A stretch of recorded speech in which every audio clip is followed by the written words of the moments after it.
Good morning, Rise and Freedom. I'm Austin Peterson. You're watching and listening to the Wake Up America show at wakeupAmericaShow.com. Happy Friday. We're so excited. Looks like we made it. We've been singing that this morning. Let's try some other songs. Maybe we'll have a little karaoke later. Who knows? That's what's so great about the Wake Up America show. Through the magic of not television, not talk radio, but through the magic of the internet, that you can enjoy a live talk show like this. Get your libertarian, your conservative viewpoints, and all the great news. Where else can you hear this kind of a show? Well, up until this year, you could have heard it perhaps on Conservative Talk Radio. We're going to talk about that in just a minute. But first, let me introduce my lovely, smoking hot, redheaded libertarian wife, Stephanie Peterson, joining us for Family Friday. Hi, Steffi. I have dumb ways to die stuck in my head. Dumb ways to die.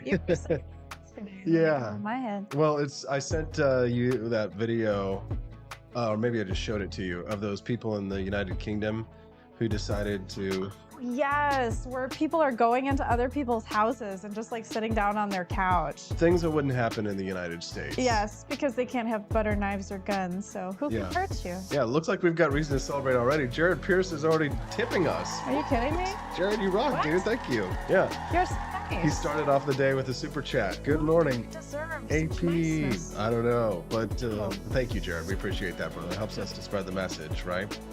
Thank you very much. Jared Pierce. Stop singing. Dumb ways to die. That's the rest of the song.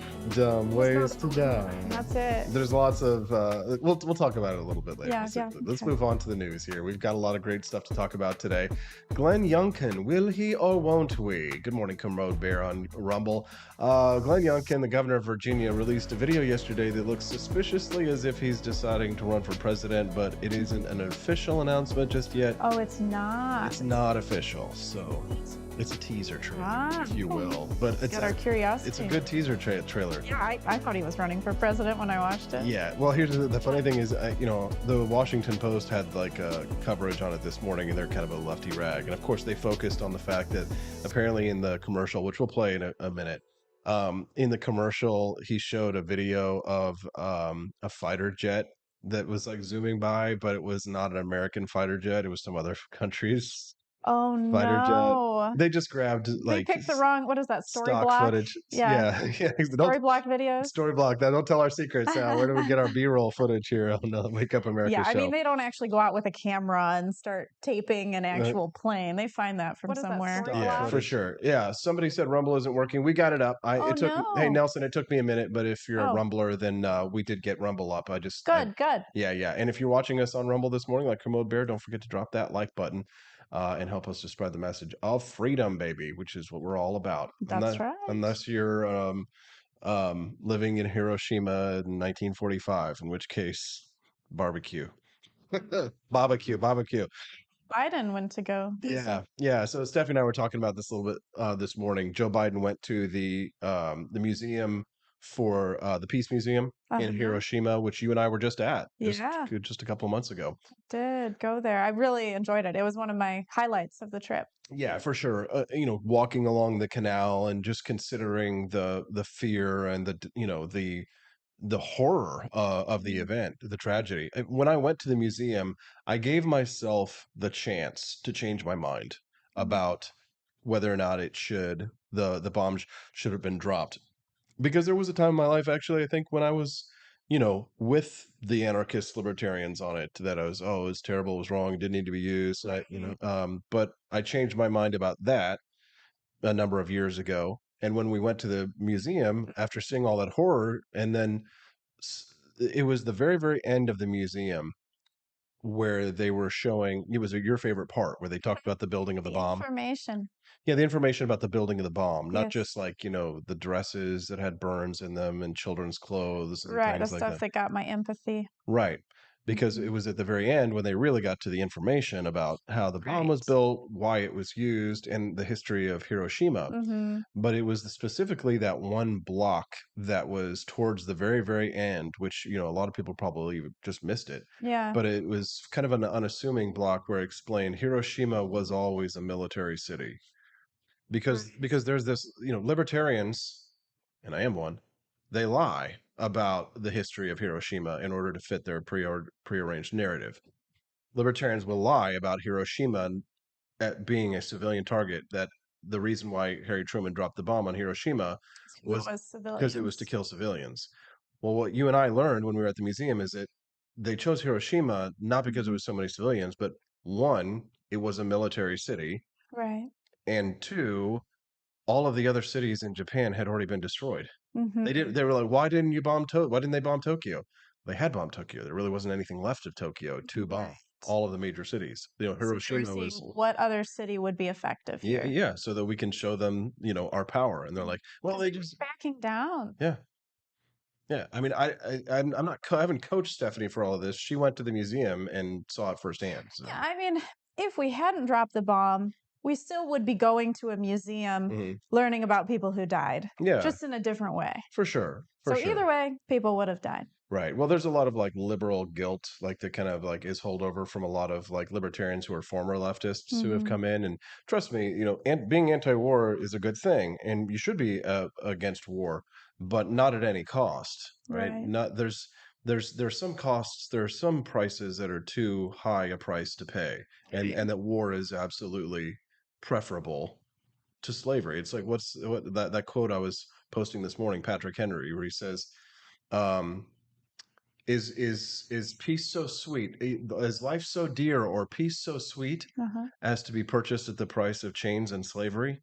Forbid it, Almighty God. I know not what course others may take, but as for me, give me liberty or give me death. Oh wow, how's that for? That's very deep for being in the morning. But that's what he said. But that's what he was saying. Is life so dear? Meaning like we're not willing to fight and die for this cause. Is life so dear, or is peace, meaning no war? Is peace so sweet that we purchase that life and peace at the price of chains and slavery?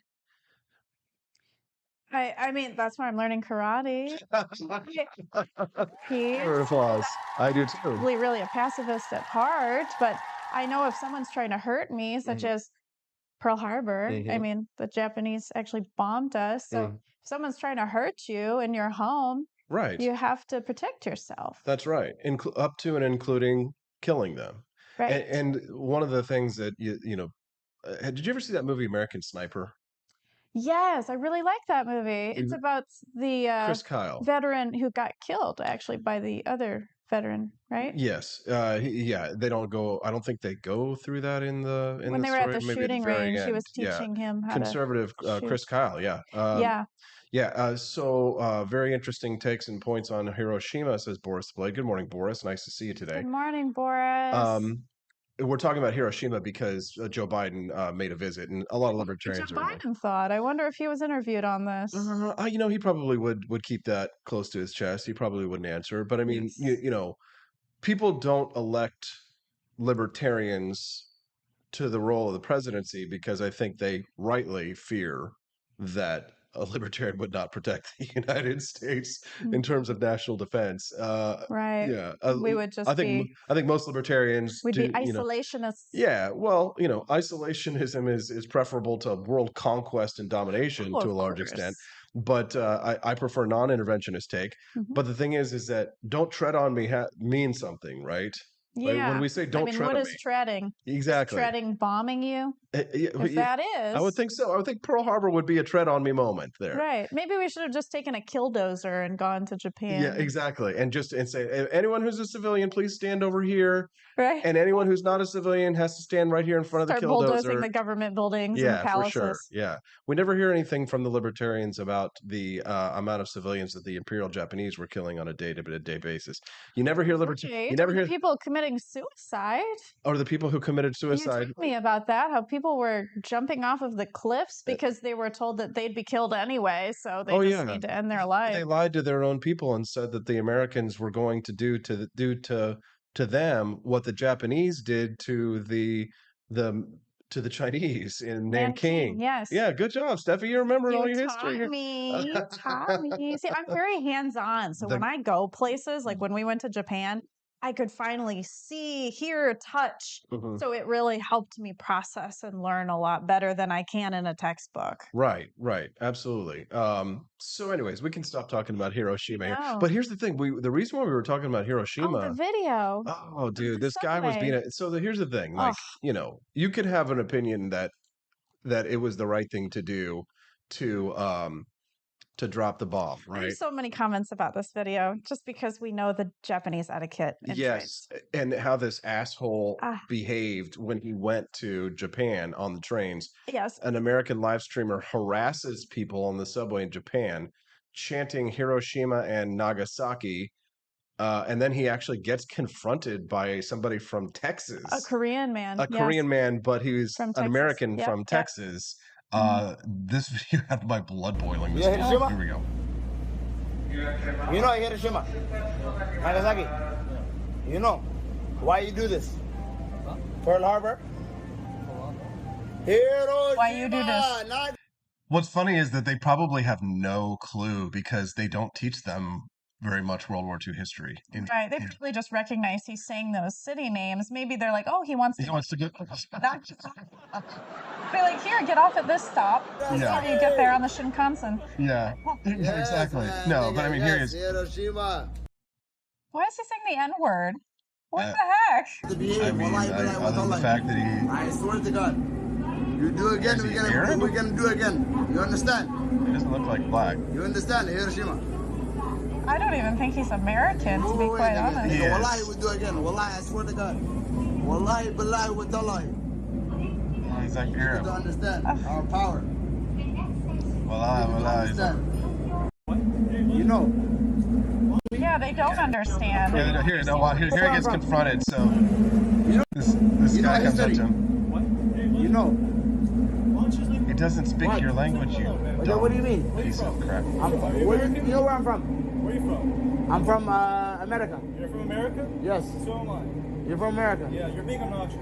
You know what we do to you? What do you We will do again. You don't know 12 hours. Whereas in Japan, they just stay so quiet You and understand? don't say think I'm anything. Japanese? Where are you from? I'm from America. Where are you from? What's your ethnicity? Texas, buddy. What's your ethnicity? I'm Korean. Texas, buddy.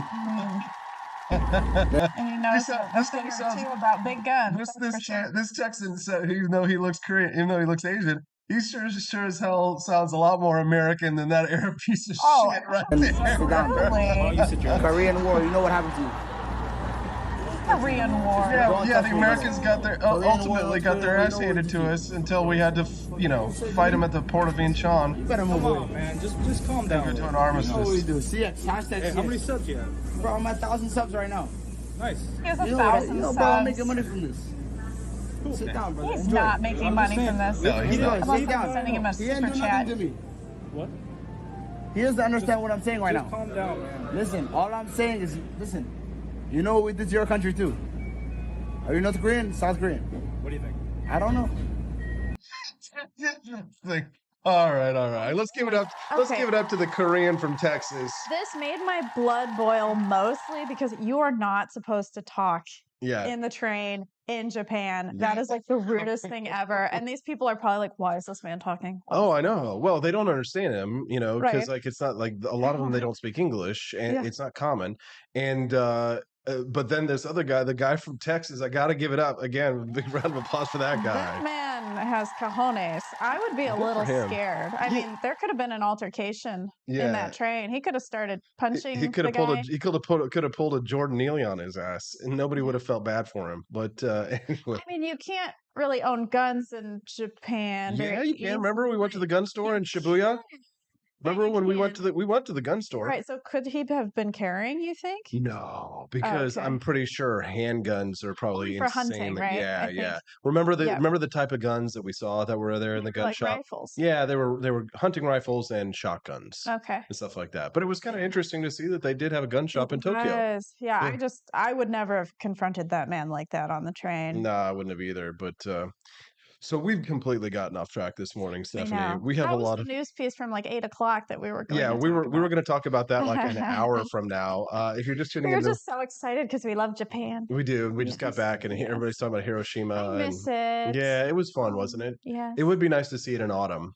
If we go Yes. back, like the number one thing that I would absolutely do if we go back is go to another onsen. Is like Mhm. we would go to another onsen. The hot spring experience was like Absolutely. premier. Yeah. Yeah, when I talked to there was an Asian woman who's from Okinawa at Sam's Club, at our local Sam's Club, and I talked to her and I was like, "We went to Japan." And the first thing she said was, "Did you go to an onsen? I want to go to onsen." Yes, yes. That is like the best thing ever in Japan. Yeah, for sure. Stephanie and I got naked with a bunch of strangers in That's right. Japan. That's right. It was great. It was respectful. Andy Hopperman, rooftop Korean on the train in Japan. Yes, exactly. Do you know what a rooftop Korean is, Stephanie? All right. So a rooftop Korean, for those who don't know, like sweet little Steffi, of course. You know what the roof? People on top of the store Yes, Stephanie. protecting their store. Oh, I'm having so much fun this morning. I have good memory today. We're not talking about the news, but we are having fun on the Wake Up America show. Asian history. Asian history, yes. But the rooftop Koreans in the LA riots. April 26, 1992, there was a riot on the streets. Tell me, where were you? You were sitting home watching your TV while I was participating in some anarchy. Everybody loves freedom. Okay, David Hasselhoff. Okay, so the rooftop Koreans were a group of Koreans who, during the riots, protected their stores and shot at people who were stealing from them. Oh, that's right. Yeah, it became this whole awesome deal where, like, for like gun culture and stuff like that, we all like really, like, we give all kinds of credit and pride to the Koreans, the rooftop Koreans of Los Angeles, because they didn't take shit. They got their guns out and they were on the roof and they were shooting back at gang kill members. People? I don't know the answer to that. You would think if they killed people, that would probably not have ended well. Not in self-defense. I mean, I don't know. Let's see. You were just a child when the LA riots. In 88. You were born in 88. So I remember the LA riots as a kid. And I remember seeing the videos, and like this is when you like this was some of your first like experiences with kind of racialism, because I remember watching on TV them grabbing this truck. This guy was in a semi, and the crowds, mobs, grabbed him and dragged him out of the truck and hit him over the head with a brick. There's one guy, yeah. Oh, he probably had some brain damage. Because he was white. Oh. Right. And so you see that kind of stuff and you're like, it's not to excuse like what happened to Rodney King, because that's what sparked the LA riots. But it's like they were taking it out on people, the streets, who had nothing to do with Rodney King? Rodney King was a man who the LA riots got sparked because there was video that emerged of police brutality where they were beating him like half to death. Not to say that. So the police were beating a black man? Yeah. Oh, okay. Right. And excessive force. So the black community was angry. Right. So instead of burning down the police headquarters, like, you know, would make sense, instead of going after the police station and going after the police like they should, what do? They rob. Yeah. They loot. They you know, maim just random people on the street. Right. They don't go after the government, which is the source of their problems. Yeah. They go after just random people, and they, you know, steal from the liquor store. So anyways, isn't it lovely? Yes. They were taking out their anger in the wrong place at the wrong time. That's for sure. Exactly. I agree with Chris Morrill. He says looters deserve no quarter. Exactly. Yeah, we've been watching a lot of videos lately of people looting Walmart. Yeah, San Francisco. You know, I mean, that is just crazy. It looks like an apocalypse situation out there. Speaking of looters, I saw this story on Fox News this morning. Non-binary ex-Biden official Sam Brinton Page arrested for yet another baggage theft. Brinton is being charged with grand larceny in third airport baggage theft case. So he's the former senior Department of Energy official that was he'd been arrested for a bag that he had stolen from an airport, like a Vera Bradley bag or whatever. And apparently he had stolen. This was kind of his thing, his kink, if you will, his other kink. Okay, I have other than dressing like a woman. Why he's doing this. It's to save the environment. He's trying to punish people who use commercial airplanes. Oh my God. And he's saying, I'm going to steal your stuff, so you better not fly anymore. Save the environment. There you go. I'm going to show a picture. I'm going to show a picture on the screen of this. He's helping. He's helping. Is this the ugliest? person you have ever seen in your entire life right there. Look at this. Yeah, it is How definitely are you going to cringe. wear, here's the thing. How are you going to dress like a woman, wear makeup, and then have a mustache? Like, Yeah. because here he is, he's got this red dress on, right? And like, bully for him. But can't you at least like look nice? Like I'm not offended. Here's the thing. It's Here's the nice. thing. I'm not a conservative, right? I'm not offended by a man in a dress. I really don't care what adults do with their personal lifestyles. It doesn't. It neither picks my pocket nor breaks my leg. Exactly. But if you're gonna be a man and dress like a woman, you better look like Blair White. Is all I'm gonna say. You better be hot, because Not steal your dresses. yeah, There no, you go. I blame Blair White for confusing me sometimes, because sometimes I'll be scrolling through my feed and like I don't follow a lot of transgenders on my feed, right? So it's not like a common occurrence that like, when boobs come up on my feed, they're typically of the female variety. Yes. But what'll happen is that Blair White will post her like mirror selfies, and you can't Right. really see her face, so you don't necessarily know that it's her right away. Yep, You just see those boobs, Mm-hmm. and then you're like, whoa, and then you like look and you're like, damn it, Blair, God, please put those things away. It's confusing. Bob's and Vagine. Bob's and Yep. Vagine. Yep. Bob's and That's what Vagine. it's all about. Yes. Oh God. All right. So I think if we're not being informative this morning, I feel like at least we're being entertaining. What do you That's think? right. Yeah. We're talking about what matters. Yeah, the issues people really care about. That's right. You can text the show today at 573-319-1586. Yeah, I miss the days when you used to be able to put a lock on your luggage and then nobody could get in there. Yeah, it's just not a good idea anyway, because they're going to break it. Right. It's like they could take a pair of industrial scissors or something and cut through your material bag. Yep. Somebody sent me a text message yesterday, actually. AP, when you were talking about AI artwork the other day, could you do a modern AR style shirt? Bet the AI could come up with cool images. We've actually learned that AI is not great with guns. It does okay. You have to bypass it. Yeah. Use special words. You have to use special words, and then Yes. the guns are getting better. Like yesterday, I was playing around with trying to do like founding fathers, but they're dressed in like modern combat gear. It looks really nice. I like that new Hey Girl shirt. The new Hey Girl shirt over at apforlibertyshop.com. Yeah, it is pretty good, actually. I Yes. thought people. It's appealing to the eye. Yeah, it's much better. I made an upgraded version of the one that I had from last year. The I think last one sold really good. it did, yeah. So I thought maybe make a better, now that we're better graphic designers than we were a year ago. Yeah. And 4th of July is coming, folks. So It you do is. not want to miss out on the opportunity to get It's yourself. literally in a month and a half. Yeah, for sure. And I know a lot of people like are saying to themselves, "Oh, I really like Austin's, American flag shoes." Let me show you my American flag She shoes. just bought those the other day. Yeah. Yeah. Can you see them there on camera right there? Here we go. My American flag shoes. Everybody loves freedom. So the American flag shoes take about 2 weeks to get printed and get to your front door. So if you want a pair of awesome American flag sneakers to wear to your 4th of July barbecue, and I know you do. Or to your family vacation. Yeah, here's the thing. They're all 10%. Everything in the 4th of July collection is 10% off right now. So if you want to get it, in time, get a discount. Right now is the time to go to the shop. Yeah. And shop the whole 4th of July collection, because everything 4th of July right now is 10% off, because for us, that's like Libertarian Christmas. So That's right. go to apforlibertyshop.com and check it out. Also, we got in a new batch of the Donald Trump toilet brushes. Says we now have 11 toilet brushes that we can sell. Oh, yeah? One of our listeners texted in a picture of their dog Buster. Very cute. Said he's so handsome. Thanks for that. We appreciate that. What's that?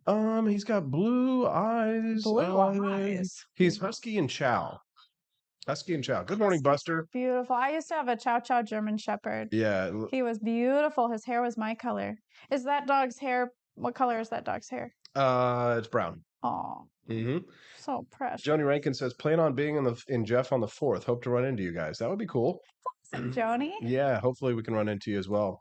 Yesterday, a bunch of I got signed up for a bunch of like churches. Did you see this? Turning to God. Well, which God? Emails, because I get your notifications because I'm part of your business emails, and I was like, oh my God, what did he just sign up for? Somebody decided to prank me and to sign me up for all of these churches and like Scientology, Jehovah's Witness, Mormons, and they have our home address as well. Yeah, well, so they got our home address and they got the phone number. Yeah. And so I see a bunch of text messages coming in. They're texting you now. Yeah, they're texting in for Wow. the Bibles for America and all this stuff. So somebody thought it was a good prank. I'm waiting for the Jehovah's Witness people to come to What our. about the Jewish synagogues? Don't forget that one, you We know? don't preach. Yeah, we don't evangelize. I know. Yeah. That's why I really admire the Jews, to be honest. Evangelize to our own people. For sure, for sure. Yeah. That's why I always, in terms, if you have to rank the Abrahamic religions, it's Jews, Christians, Muslims. Jews the best because they leave you alone. They don't evangelize. Christians because they tend to not chop your head off. Okay. I know all those beheading videos. Yeah. Yeah, for sure, for sure. Welcome to the Wake Up America show, where everything is offensive and we talk about whatever the hell we want. Yes. Nice to important in your life. Yeah, if you're watching us now over on Rumble or on YouTube, do us a favor and click that like button. We will get to the topic that we did advertise. We're going to talk about here in just a moment.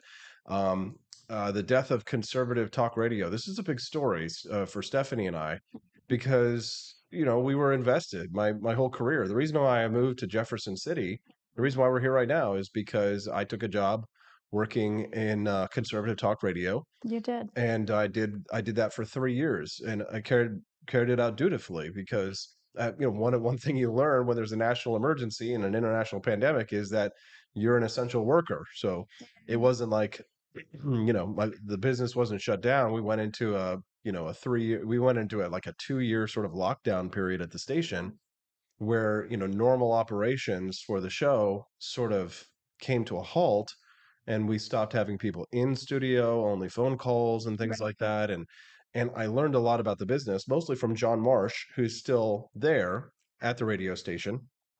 And I learned a lot about the industry in regards to how radio is, I won't say it's a public service. It's not at the level of like serving in the military or being in office or something like that. Right. But it is a community service to an extent, right? Keeping everyone informed. Keeping everyone informed. And, for that, community service to an extent, right? Maybe a level below cleaning up the park. But Yeah. for that, I did receive an award for my coverage of the pandemic and COVID-19. Yes. Yeah, you came to see it. That was kind of my last week at the station.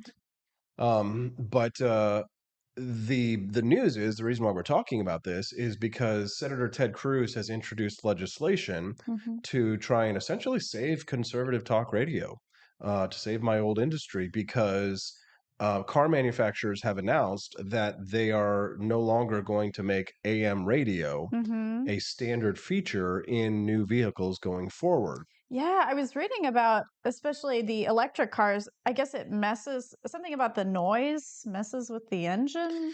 So I guess it probably is the same function as, do you remember back in, like, was it the late 90s or the early aughts, when you had computer speakers and cell phones in the early days? And when you would get speakers and cell do you remember phones, when you would okay. get a phone call on your cell phone or a text message on your phone, and your speakers would go, you'd hear the kind of like the interference in the computer speakers? Remember back in the day when we'd get a phone call, you could hear it through the computer speakers. So like Right. home phone, you could literally like hear the conversation. Stuff like that, right? Yes. So there's interference that The goes waves on. came through. Right. Yeah. So probably, electric car manufacturers see it as an outdated function, and if it interferes at all with any of the mechanics of what you want the car to do, then they're not going to want to include it. It's a car. That's its main function. Exactly. And because if you really do want to listen to AM radio, there are radios and there are ways to do that. You And could bring your own portable. And it's not to AM, say, FM and it's radio. not like they're getting rid of, they're not like banning AM radios here. You But can it still exists. It'll still exist. And if you want to buy it as an upgraded feature in your car, I'm sure that they would be glad to do that. Or you could just install it yourself. That would be a great moneymaker. I'm sure. They could be like, here, we'll install this for $1,000. Well, anyways, so apparently Ted Cruz from Texas and Ed Markey of Massachusetts are leading a group of 9 other members of Congress to support what's called the AM for Every Vehicle Act.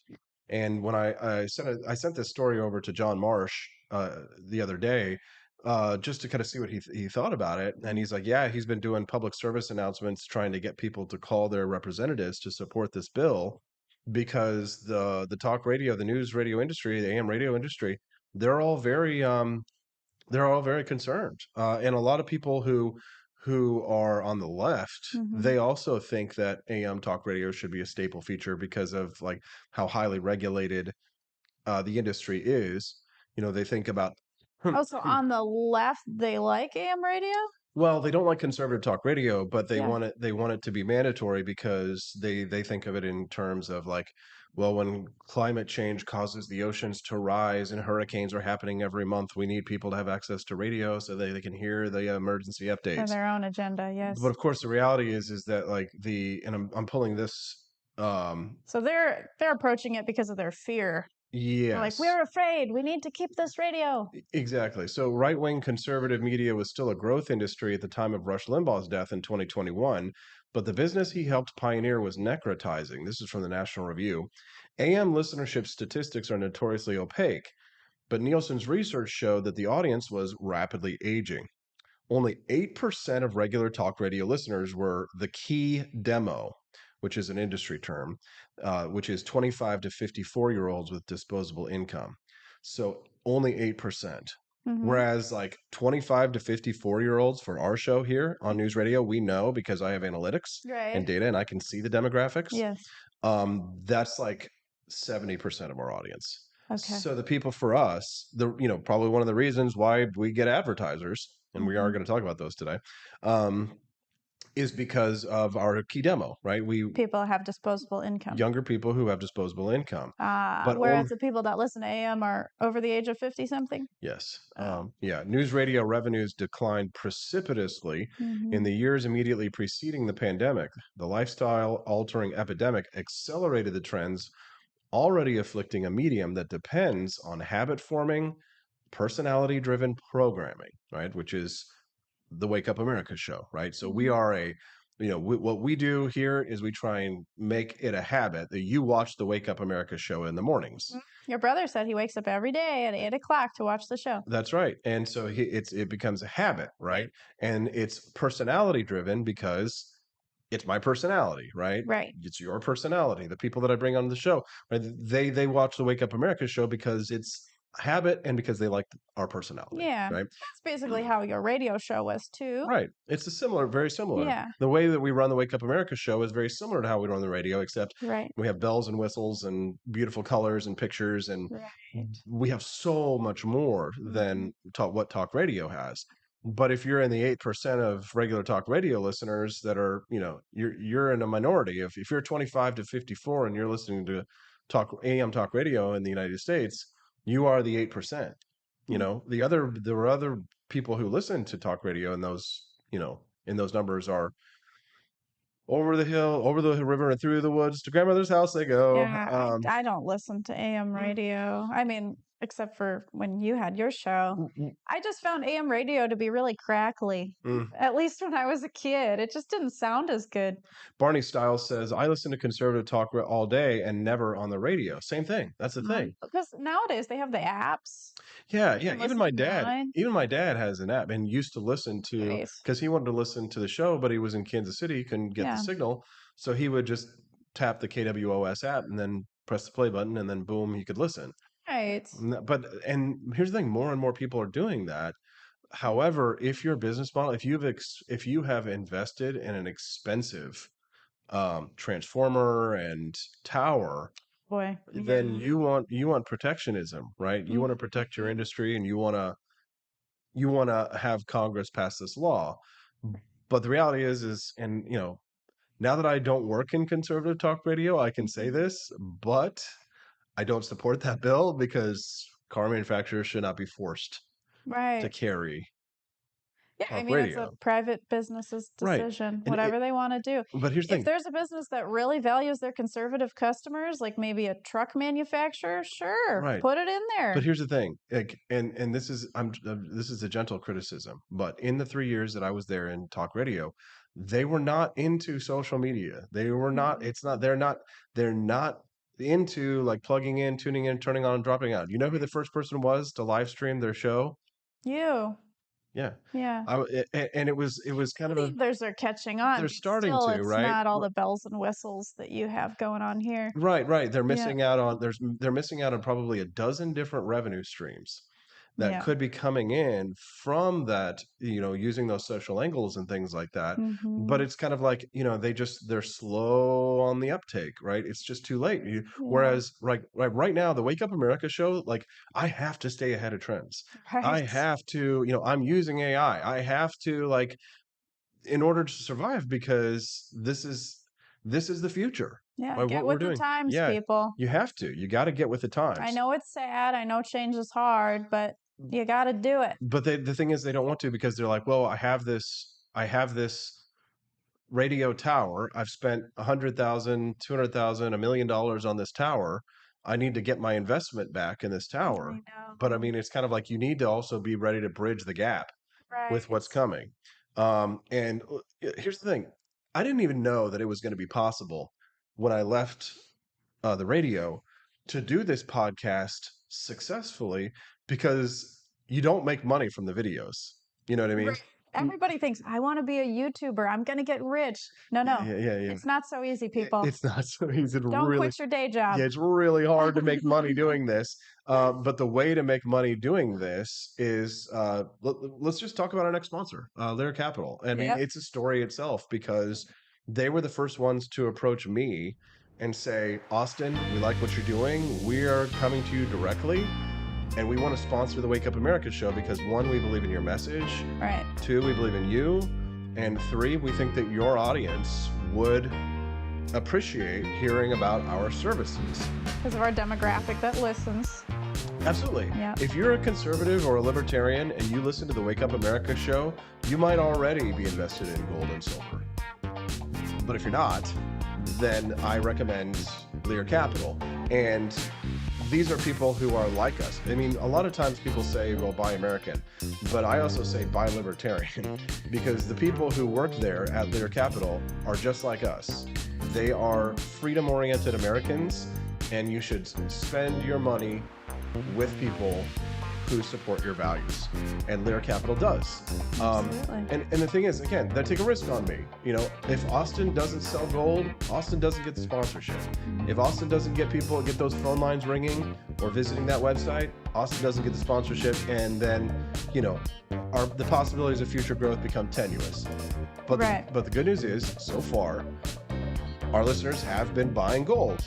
Our listeners have been visiting Lear Capital. Just getting the kits. Just getting the kits. Even just getting the kits is a huge help to us, because offering leads to Lear Capital in such a way, for them, it's a positive sign of growth. They may say, oh, well, we got a couple of sales, but we got a bunch of leads. Right. We're going to continue to support the Wake Up America show.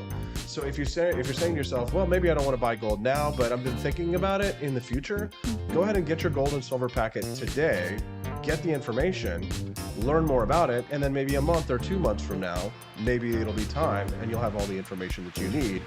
Help support the Wake Up America show. The best way to support the show and to get more information is to call them. They love it when you call. So take this number down, 1-800-885-2175. That's 1-800-885-2175. I know when people hear a commercial, their eyes roll. Yeah. But here's the thing, this is kind of like an earth-shattering paradigm, because it's a paradigm shattering. Yeah. Event to have this kind of a sponsor direct, rather than, here's the thing, all the money that goes to Lear Capital, instead of it going to my boss and my boss would give me, well, here's a check for $5 or whatever. Right. All of this goes to support Stephanie and I, right? And our lifestyle and our living and our activism and what we do here in the state of Missouri. Yeah, it's just another way of supporting us. Absolutely. Think about it like this. A few weeks ago, I was over here in the Missouri Capitol, and as soon as the show was over, I was wearing one of my Wake Up America show shirts. Oh my gosh. And I had to testify in front of Congress here in Missouri. You are confident, sir. It was the most ridiculous shirt. Everybody's wearing suits and ties and all this stuff, and I'm in my Wake Up America show garb, right? But if I had a regular job, I wouldn't be able to do this, right? So when you're supporting the Wake Up America show, you're actually supporting me to have the ability to show up in the halls of Congress looking like a goof, but fighting for freedom and testifying in favor of liberty. Absolutely. Absolutely. So it's not just money that's going to help support your financial future, but it's also helping to secure liberty, especially here in the state of Missouri. So say knowledge is power. I mean, for years and years, I'd be like, buy gold, because that's what Ron Paul says. But I didn't really understand what that meant. And so Lear Capital really helped to educate me when I talked to them. I mean, I didn't realize that silver isn't as great as gold. Yes. They basically recommended that I sell my silver and invest more in gold, because gold actually increases in value a lot more. So I think if you got to walk the walk and talk the talk. If you tell everyone, buy gold, and you haven't actually bought gold, it's time to start educating yourself and actually understand, why should you buy gold. So we're gonna move on because we're fast approaching the 8 o'clock hour with Justin, who's gonna be here in a minute. Yes. And we haven't got through like any of our topics almost. Oh boy. Write that phone number down. Give him a call today. 1-800-885-2175. If you're phone averse, go to learaustin.com and sign up for that gold and silver packet. Brandon Meyer is here. Haven't seen him in a long time. Hey, Brandon. It's good to see you, brother. Welcome back. Look at us. Looks like we made it. All right. What do we have next in the topic thing? Because I think we've talked about the conservative talk radio stuff. We've hit the death of conservative British talk people? radio. Oh, British no, idiots? we're going to get to that a little bit later. The different qualities of motivated people, or people who... How to maintain motivation. Habits of people to maintain their motivation. That one? 12 habits of people who maintain their motivation even during setbacks. You liked this article. I did, because I talk to a lot of people who struggle with motivation. That's like a huge issue in our society. Oh, dude, sometimes I feel so burned out, Me right? too. And it's like, God, how can I continue to go on? I know. And I need something to motivate me. And usually it's your sweet smiling face and, like our dogs, or something happens in our life. And it's kind of like, all right, kick in the pants, got to get your act together. How to stay motivated, because after I left News Talk Radio, I wasn't sure exactly what I was going to do. The Wake Up America show wasn't like a guarantee just at that moment, but I was motivated to get everything started because I said to myself, am I really going to go work for another person, just have the same situation? If you've ever like I remember when I was at Fox, I got laid off. They just fired like a whole team of people, and I was just in the crosshairs for that one.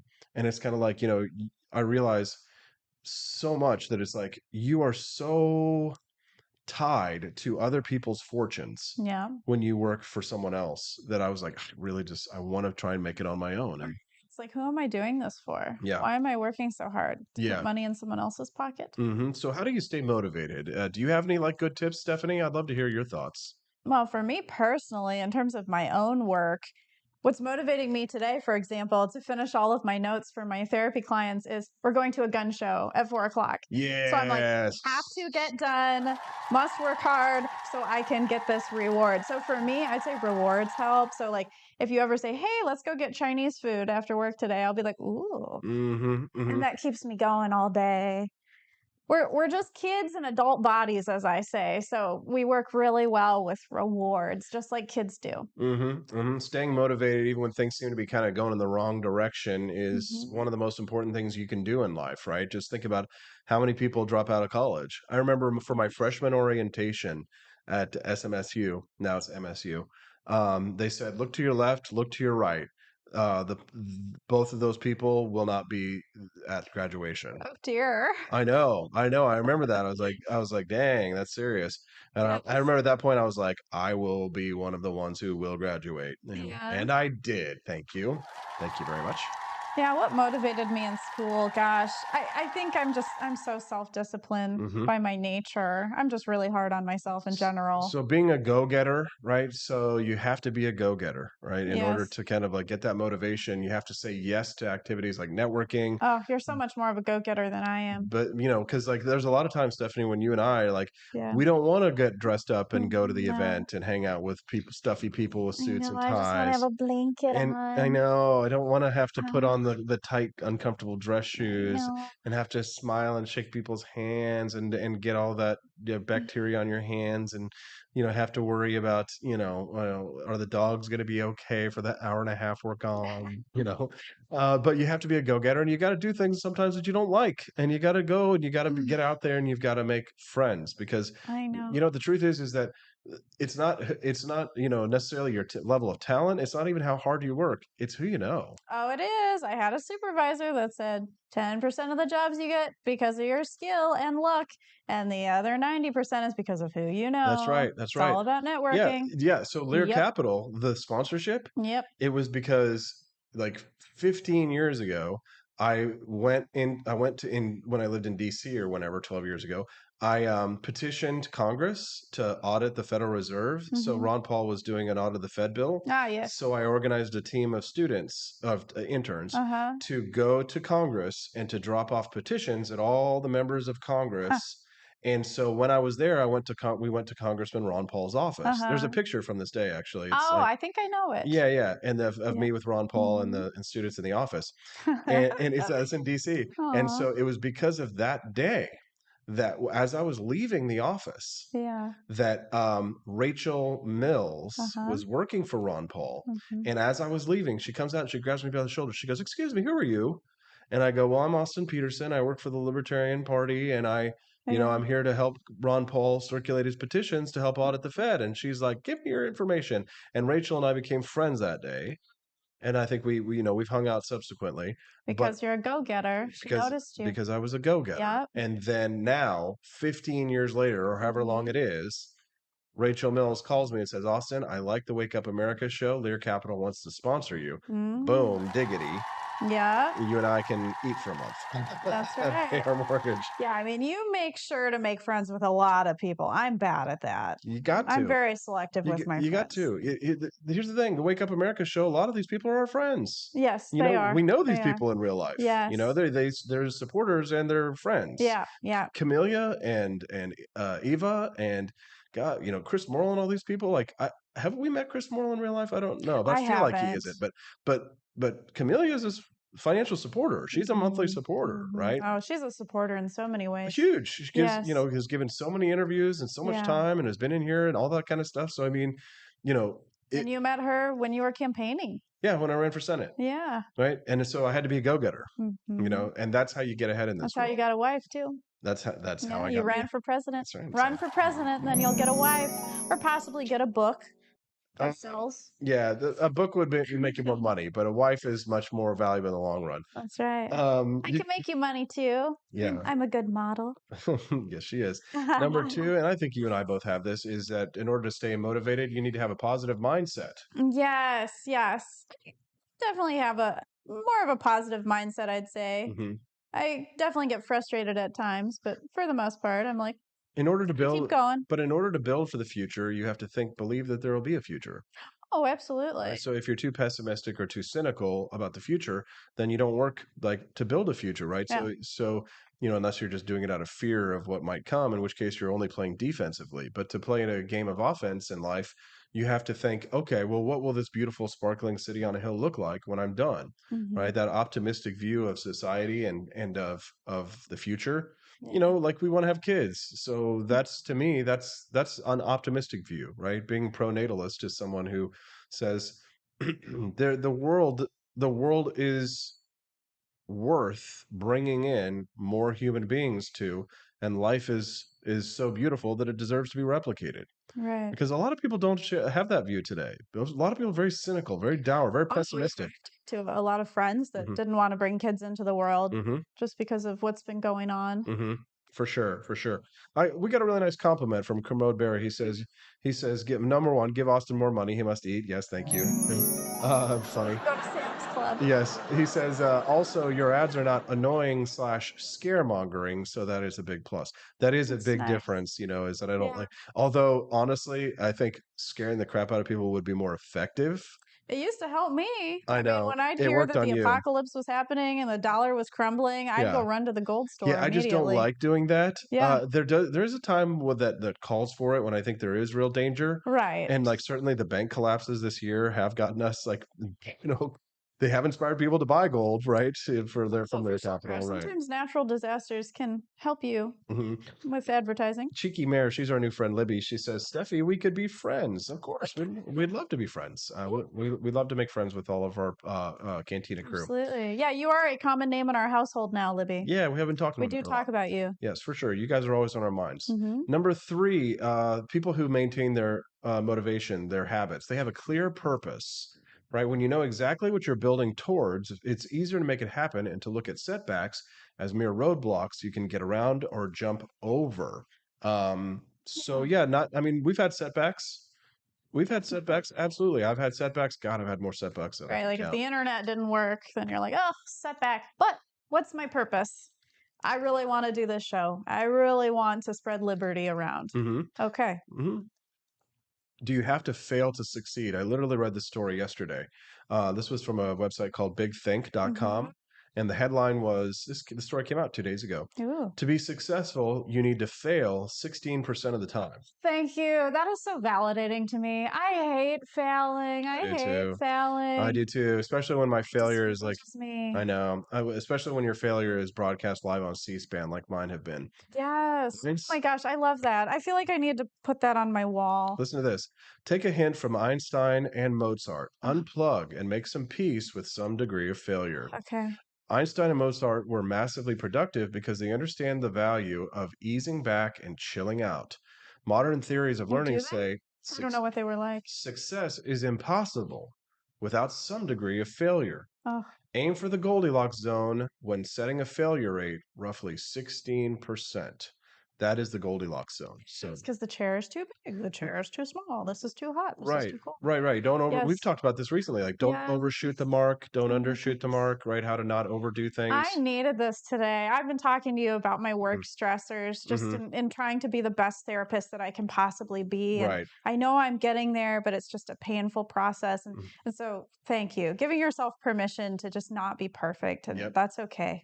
Yep. It's the journey. It's okay. Yeah. There's a really good quote in the play Our Town, which is like a famous play, like I've kind of never old. seen it. It's a really good one. But when he's talking to his girlfriend one day becomes his wife, Emily, and she's talking about how she wants to have a perfect husband, and he responds to her, I don't think it's possible to be perfect, Emily. No one can be perfect, but a lot of times, like, we have these idealized versions, not just of what other people should be in our life when we're childish. Sooner or later, those expectations run into reality, but we kind of never give ourselves the break that we give to other people, in the sense that we realize people are broken and flawed and they're going to make mistakes and you expect to be let down by them, right? For sure. But then how come you don't admit that of yourself? Right. It's like, The thing that bothers me is that when these other people fail, like no one makes a big deal about it. But when I fail or make a mistake, I feel like people make a big deal because I've set the standard and the bar so high.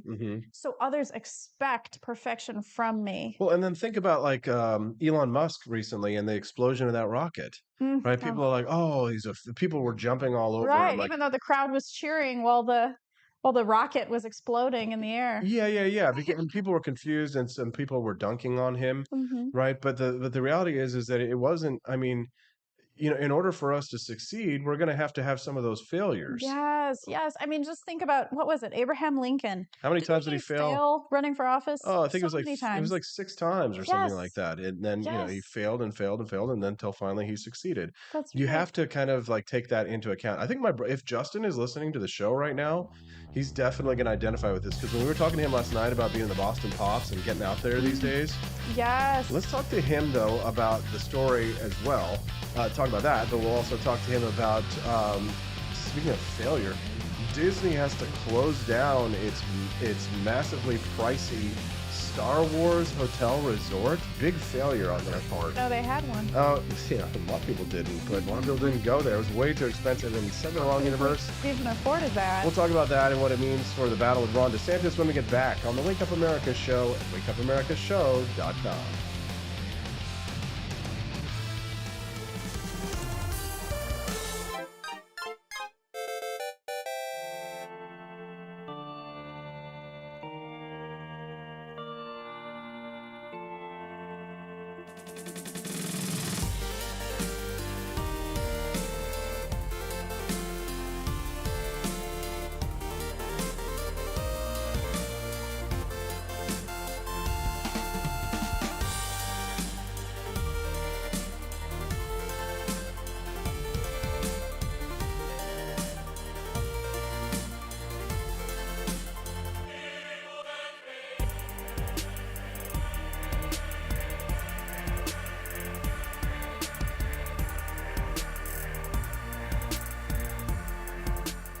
I like shooting things, but whenever I can't shoot something, I like to cut things. My life isn't all about shooting and stabbing and cutting, though. Sometimes I have to do actual work, but when I work, I still like to have fun.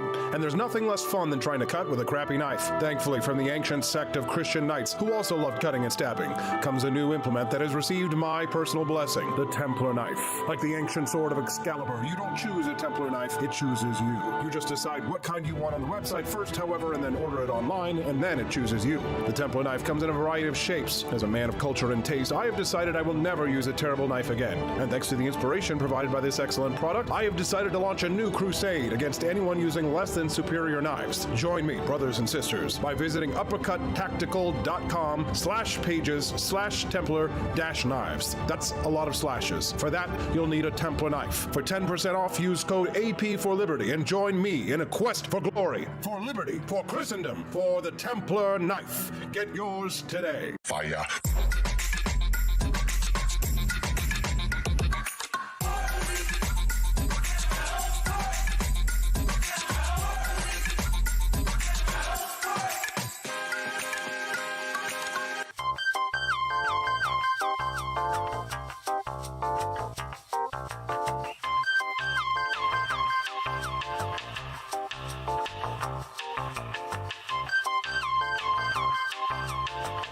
Hello, this is Barack Obama, and let me tell you why Austin Peterson stinks, and you should never pay attention to anything that he has to say. First of all, he's a libertarian, and we all know libertarians are idiots. They don't realize how important government is to everything that we do. I recently became aware that Austin has opened up a libertarian shop at apeforlibertyshop.com. Now, I'm asking you as a personal favor to me that you never ever visit apeforlibertyshop.com. With all of the great Liberty merchandise there, the last thing that we need to do is to get people spreading this message around the country, because then they might start thinking that they don't need government. And that's the last thing that good Democrats like us want. So if you love democracy, like me, and hate freedom, then don't visit AP for Liberty Shop. Like I said, whatever you do, do not visit aporlibertyshop.com. I'm Barack Obama, and I approve this message.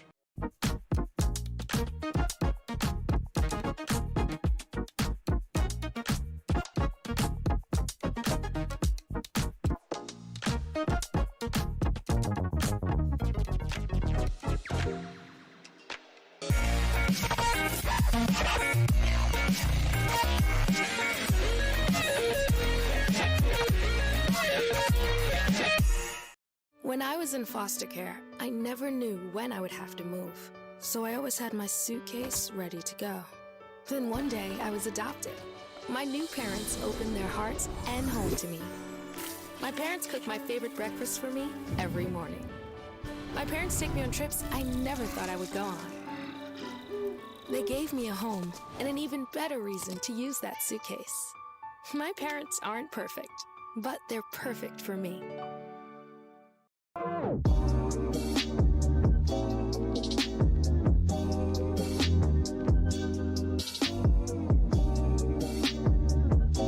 would remind you that extremism in the defense of liberty is no vice. It is better to settle these matters in the courts than on the streets, and new laws are needed at every level. But law alone cannot make men see right.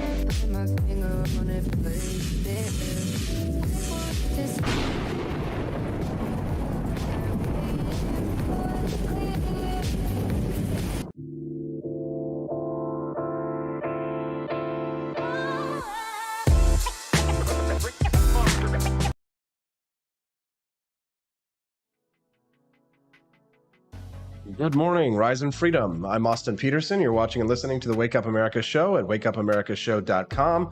We have got a couple of thank yous to offer right away, and applause to Joni Rankin. Yay. She just donated $5. Oh, really? Thank you very much, awesome. Joni. Thank you, Joni. That's a very generous tip. We appreciate that very much. Yes. And she's kind of calling out the rest of the Cantina crew. What? She's saying only 7 likes crew on the YouTube video. We got a lot more than She's 7 trying to people motivate watching us. everybody. Yeah, she's like motivating. We have a purpose. Shame. More likes. And Studio 314 also gave us Studio, that was going to be my next point there. Thanks, Steffi. Yes. Sorry, No, it's okay. You can stomp all over me. I'm just so grateful. Yes, it's Family Friday, which means that on Family Friday, we have my beautiful wife, Stephanie Peterson, here. But since it's a special Family Friday, we're going to up the Peterson factor by a number of 3. Oh, boy. It's P, carry the 3? What do you call it? I don't know. I failed algebra, but so did he. P to the 3rd power. Thank you very much. My brother, Justin Peterson, joining us live from Massachusetts. Give him a round of applause. Keeping math incompetence alive in the Peterson family. That's right. JP to the power of 3. So the only thing really, Justin, that kind of like shies me away from wanting to homeschool my kids is the whole math factor. I don't want my kids to end up like how you and I did. AI teach them. Don't you worry. I have other skills. Exactly. Move over Common Core math. We've got AI that can do math problems. Which, you know, a question I've always wanted to ask you, and I think I always forget, Justin. Did you have to pass college algebra in order to get your degree? I think I did, and I think I had to take it twice. I think I failed it the first time. What is it with the Peterson family and your took math? it twice. I don't know. My brain doesn't work that way. I mean, That's I so think people that interesting. are really ordered, and I think at that time, my brain was just creatives. I don't know. Maybe it's a creative thing, It's but something to do with the way our brains are wired. We're Yeah. very Just right so brained. rigid. We're very creative. Yeah, set me down. If it was an essay, I'll write an essay all day long. I could write you a 150-page novel on, Just you have a know. really strong, what is that? Right brain? Yeah. Left brain. I forget which side of the brain does what. And also, like, you know, here's the thing. If I really wanted to sit down and learn algebra and devote all my time and energy and brain matter to learning these stupid formulas that are pointless and I haven't used once, could I do it? Sure. But it's information that I know that I don't need and I'm not going to use and I haven't used and I'm not going to be in that career or that profession. So there you go. Yeah. Justin, speaking of people who can't do math, Disney World seems to be having a problem with their accounting these days. So this Star Wars world that they had set up, Stephanie and I, we went for our honeymoon, and we didn't stay at this particular resort, the one that Disney is shuttering, that hasn't even been open for like I don't even think like 2 years. It was very expensive. So was it even in existence when we went? It might have like just been opening right when you and I like were there for our honeymoon. But when we went to Star Wars World, we went to like the place that has shut down is like the Galactic. Justin will give us the lowdown on it. But we went to the Star Wars rides. The Star Wars rides and stuff, but they focused on the new cinematic universe, and apparently so did this new Star Wars hotel. Oh, okay. But nobody likes the new cinematic universe. Justin, give us the breakdown. Yeah. No, I mean, I think, this is a lot of it is business stuff, right? So, the Star Wars hotel, it's called the Galactic Star Cruiser, hotel or whatever. The rooms were like $4,800 to $6,000 a person. We need a lot of that's when you know that you're kind of out of touch with your customer base, because what middle-class family can afford that? Like that. And you know, when I think of Disney, I think of like middle-class family vacations, and now I think of corporate greed and fistfights at the parks. It's like, no, it's teens. Disney needs to give out loans so that people can afford their vacations. Oh God, really? They probably do have a Disney card. They do have a Disney card. They have a credit card for sure. Do they have Disney scholarships for families or something like where they have like reduced costs for certain families? Yeah, exactly. Because I mean, I worked there in 1999, and obviously, you know, it's changed a lot since I was there. In terms of its scope and even of its price. I mean, that's the thing that really makes me upset, because I mean, I always think that the Disney experience from the park perspective is something that's like everybody in America should be able to do that. That's such a great American thing, to go to Disney World and get your ears and ride the Big Thunder Mountain Railroad, you know, and have those kind of fun experiences. But yeah, that's one of the reasons I think that the last CEO, Chapek, was let go of by the board, because I think he was steering the company into a direction that they were like, no. So they brought Bob Iger back. And Bob Iger was the one that's sort of kind of been reining in the expenses of the Disney bank books. Disney scraps plans for new Florida campus, mass employee relocation amid DeSantis feud. So Disney will no longer be moving forward with the construction of Lake Nona, Florida, The company will also no longer be requiring California-based employees to relocate. And of course, this is all in the background of this bitter feud between them and Governor Ron DeSantis, centered in part around the company's special district and development plans. Justin, your take on this story? First of all, I think the spin is ridiculous. They're trying to put DeSantis into something, a correlation that does not equal causation. This is a business decision that went south, and the mainstream media is trying to put in Ron DeSantis's name so that you are always sort of reading Disney DeSantis in the sort of the same context. He had, the Wall Street Journal was a really good source to just read about what was going on, and realize that most of the DeSantis stuff is an add-in by the mainstream media. It's just like, oh, remember what Ron DeSantis about the Disney stuff? So that in your mind, it plants that seed that like, oh yeah, this decision must have had something to do with Ron DeSantis because the people don't want to go and like be in Florida. And like, that's how they're trying to spin the story, but that's not what's going on. They just reversed course on this decision because of expenses, because Disney is not making money. Like because of their streaming services. Even though they're charging people these huge amounts of money to stay at their places. Yeah, they're not making the money that they thought they were doing. And I think the Chapek was trying to like do these things and drive up the price of the ticket sales at Disney. Like I didn't look this morning to see how much it costs to go to Disney for one day. But I mean, I can't imagine it's not like high 100s or even $200. Yeah, if we hadn't been heavily subsidized for our honeymoon, there's no way we could have afforded to stay there. As costly as it was. And there's just so many parks. I remember to go to the other Harry Potter world at the other Universal. We had to pay, I think it was like $90 just to go to the other park, to go to the other Harry Potter area. These vacations are expensive. But here's the thing: like the cultural factor needs to be addressed here, Justin, because they spent a lot of money investing in the new Star Wars cinematic universe. So it makes sense that they're going to want to try and get a return on their investment, and that they're going to include that culture in the Star Wars parks. But the problem that I found was this. I don't know. Have you been to Disney World anytime in the last few years? I have not been to Disney since, I want to say 2016 was the last time I was there. So they probably didn't have the new Star Wars world there yet. No. But I'll say this. Stuff. When people think of Star Wars, they don't think of, God, I can't even name a character from the new Star Wars universe. Like, yeah. Your Wicked Queen there. But when you think of Star Wars, maybe Baby Yoda. But here's the thing: when we went there, like everybody would ask, "Where's Darth Vader? Where's Luke Skywalker? Where's Han Solo? Right?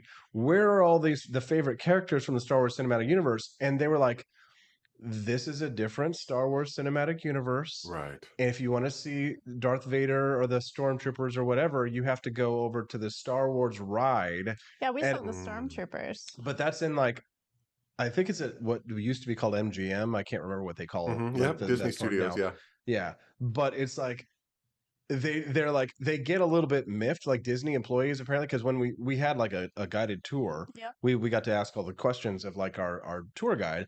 And they said that the person said that the park employees would get miffed because everybody wants to know where all their favorite characters are, but Disney just refused to include them in that section of the park because they're like, well, those characters don't exist in this part of the Star Wars universe, and da da da da da. It's not just accurate. Like, dude, do you think people care? And like. That Darth Vader is walking around in Star Wars world from like the different like.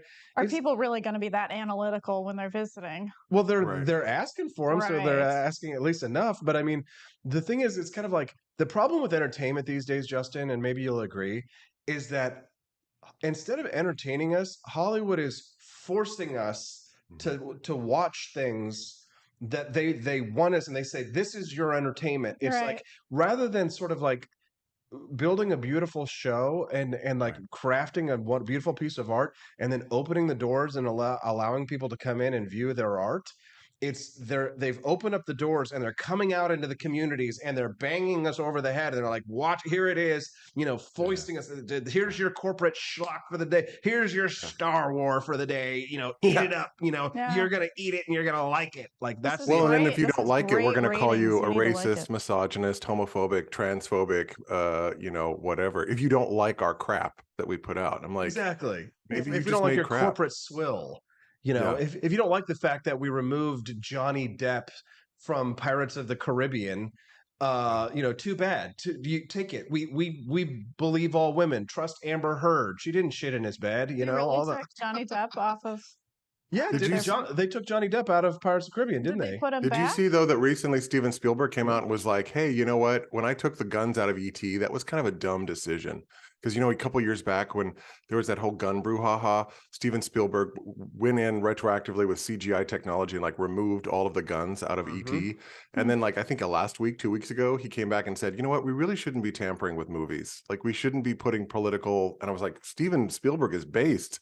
Well, I remember seeing that too, but then I wonder if he regretted doing West Side Story again. I have no idea. Because it didn't make any money. I know that. It didn't make any money. Well, there you go. He regrets that. But didn't they didn't they wokenize it too as well? Like, wasn't it like Woke Side Story or something like that? I mean, maybe a little bit. I'm trying to remember. I didn't go see it because I need to see West Side Story. You need to see the original West Side Story. I saw the OG, which is the best one. Yeah. Exactly. And it's just like, with Indiana Jones. I shouldn't have gone and seen Kingdom of the Crystal Skull. And part of me thinks that I should not go see the Dial of Destiny because I just don't, they crap all over our childhood, Justin. They treat our characters with disrespect. Did you see what they did to Luke Skywalker in like the new Star Wars universe? No. Okay. What did they do? Well, here's the thing. When we were kids, Justin, we loved us some Luke Skywalker, right? All the little boys wanted to be Luke Skywalker, right? We all wanted to because he was a hero. So when they made the new Star Wars universe, the most recent films, they turned Luke Skywalker into this decrepit old man who was never really all that powerful. He wasn't all that interesting. He threw away his lightsaber. It was yeah. He's a creepy old guy drinking blue milk from some alien tit in dude, it's awful. It's awful. Somebody that but he's saved, he's rescued, and he's pulled back into action by the Mary Sue, who is the character Rey, who is the perfect, all-knowing, all-powerful female character who can do no wrong, who doesn't have to go through any strife, any struggle. She's perfect just the way she is, and can use the Force and all this shit. And it's like they shit all over. Excuse me for our language, guys, but they shit all over our characters from history that we love but they don't offer us anything.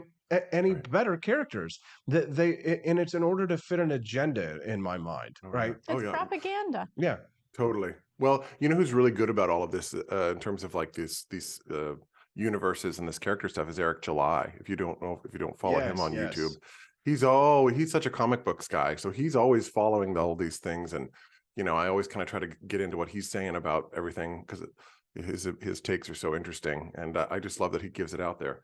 But yeah, no, I think that's what they do. They like the She-Hulk situation that they just did. Didn't Disney just do the She-Hulk thing where they made her like super woke lawyer and like her empowerment was like that she was basically twerking.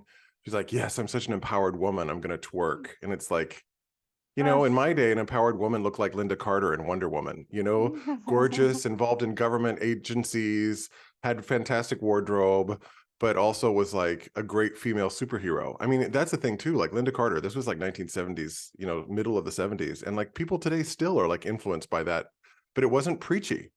Like Linda Carter was not she was always promoting sisterhood, but she wasn't preachy, she wasn't preachy at all. So I feel like, I don't know, you can have a female and Gal Gadot, who did the Wonder Woman movie, the first one, that was a great movie and was very successful because of the way they told the story. Honestly, I know people were crapped all over, but I actually liked Wonder Woman 1984. Maybe just for like that movie. Yeah, I know. It's just like, okay, well, that's too far. Yeah, but I know. No, I didn't like it. I love Wonder. I love Wonder Woman. Like, if this mug wasn't Wicked Queen, it would be Wonder Woman. I couldn't get into it. I couldn't get into it at all. If you're just tuning in to the Wake Up America show, good morning. I'm Austin Peterson, and that handsome face that you see over there is not me, but he looks like me. He's my brother, Justin Peterson. He's joining us now live from Boston, Massachusetts. We're glad to have him here. And then, of course, there's my beautiful wife.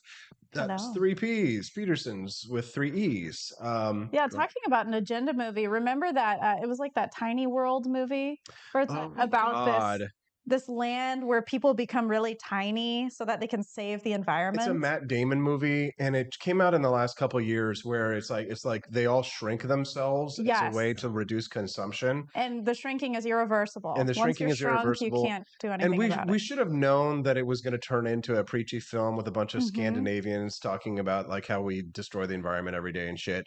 But like it was an interesting concept. I And loved the premise of it. yeah. The concept that like you could shrink yourself and go and live in like this little community. It was kind of an interesting Stepford wife community. But then of course they had to bring in the fucking Dane or Nord or whatever. Excuse my language today. Yes, and they're like on a ferry boat going down a river, and we're like, what does this have to do with the tiny world? Yeah, and they're just talking about how destructive mankind is, and they're like, "Oh, we built a little communities that will be saved from the end of the world when we are destroyed by the plagues and the things that humanity has done to itself." Oh, yeah, we just turned it like, off. Shut up! I don't, it's and here's the thing. Is modern Hollywood making classics anymore? Here's a good question for you, Justin. Godfather, right? Taxi Driver, right? West Side Story, Cinderella, right? Classics. What are the modern classics, right? Who is our I mean, that was back in the early 2000s. Who's our modern Orson Welles, right? Like Stephanie saw Citizen Kane, and she was not a big black and white movie fan, but she loved Citizen Kane, right? Because it's a classic.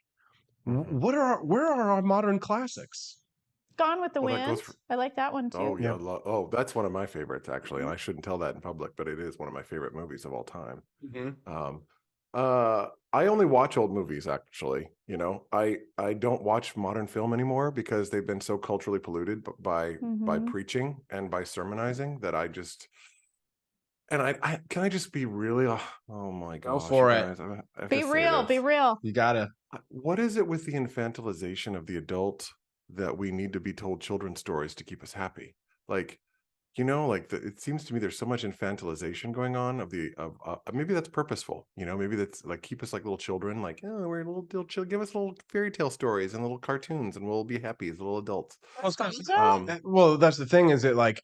I think that the question is like one of money too, because like the Pixar movies, like the kids movies, because kids are really why a lot of people go see movies. They make movies for kids because that's where all the money is, right? Yeah. And a lot of our Hollywood is aimed towards that, but also towards China, which is the biggest market in the world right now. So the thing is that when you're talking about like adult thrillers, Goodfellas, is a classic film. They don't make that anymore. The best like cinema that's being made anymore is no longer in the theaters. It's happening on like streaming services. Yeah. Right. Well, also too, you notice how much rehashing of old pre-existing material is going on. Like yes, Little Mermaid. Gosh, so much. Like Fatal Attraction. I just saw that they're redoing Fatal Attraction again. Wow. Where's the creativity? I know. It's like, really? Are we not capable as adults of getting new stories? Yeah. Ask AI to write you a story. Yeah. A children's story.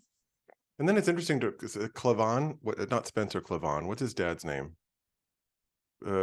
Michael Clavon, was that his name? I don't know who they are. He used to be a writer out in Hollywood, and he talked about, and then he was a Jewish writer, and he became a Christian. It's a really interesting story.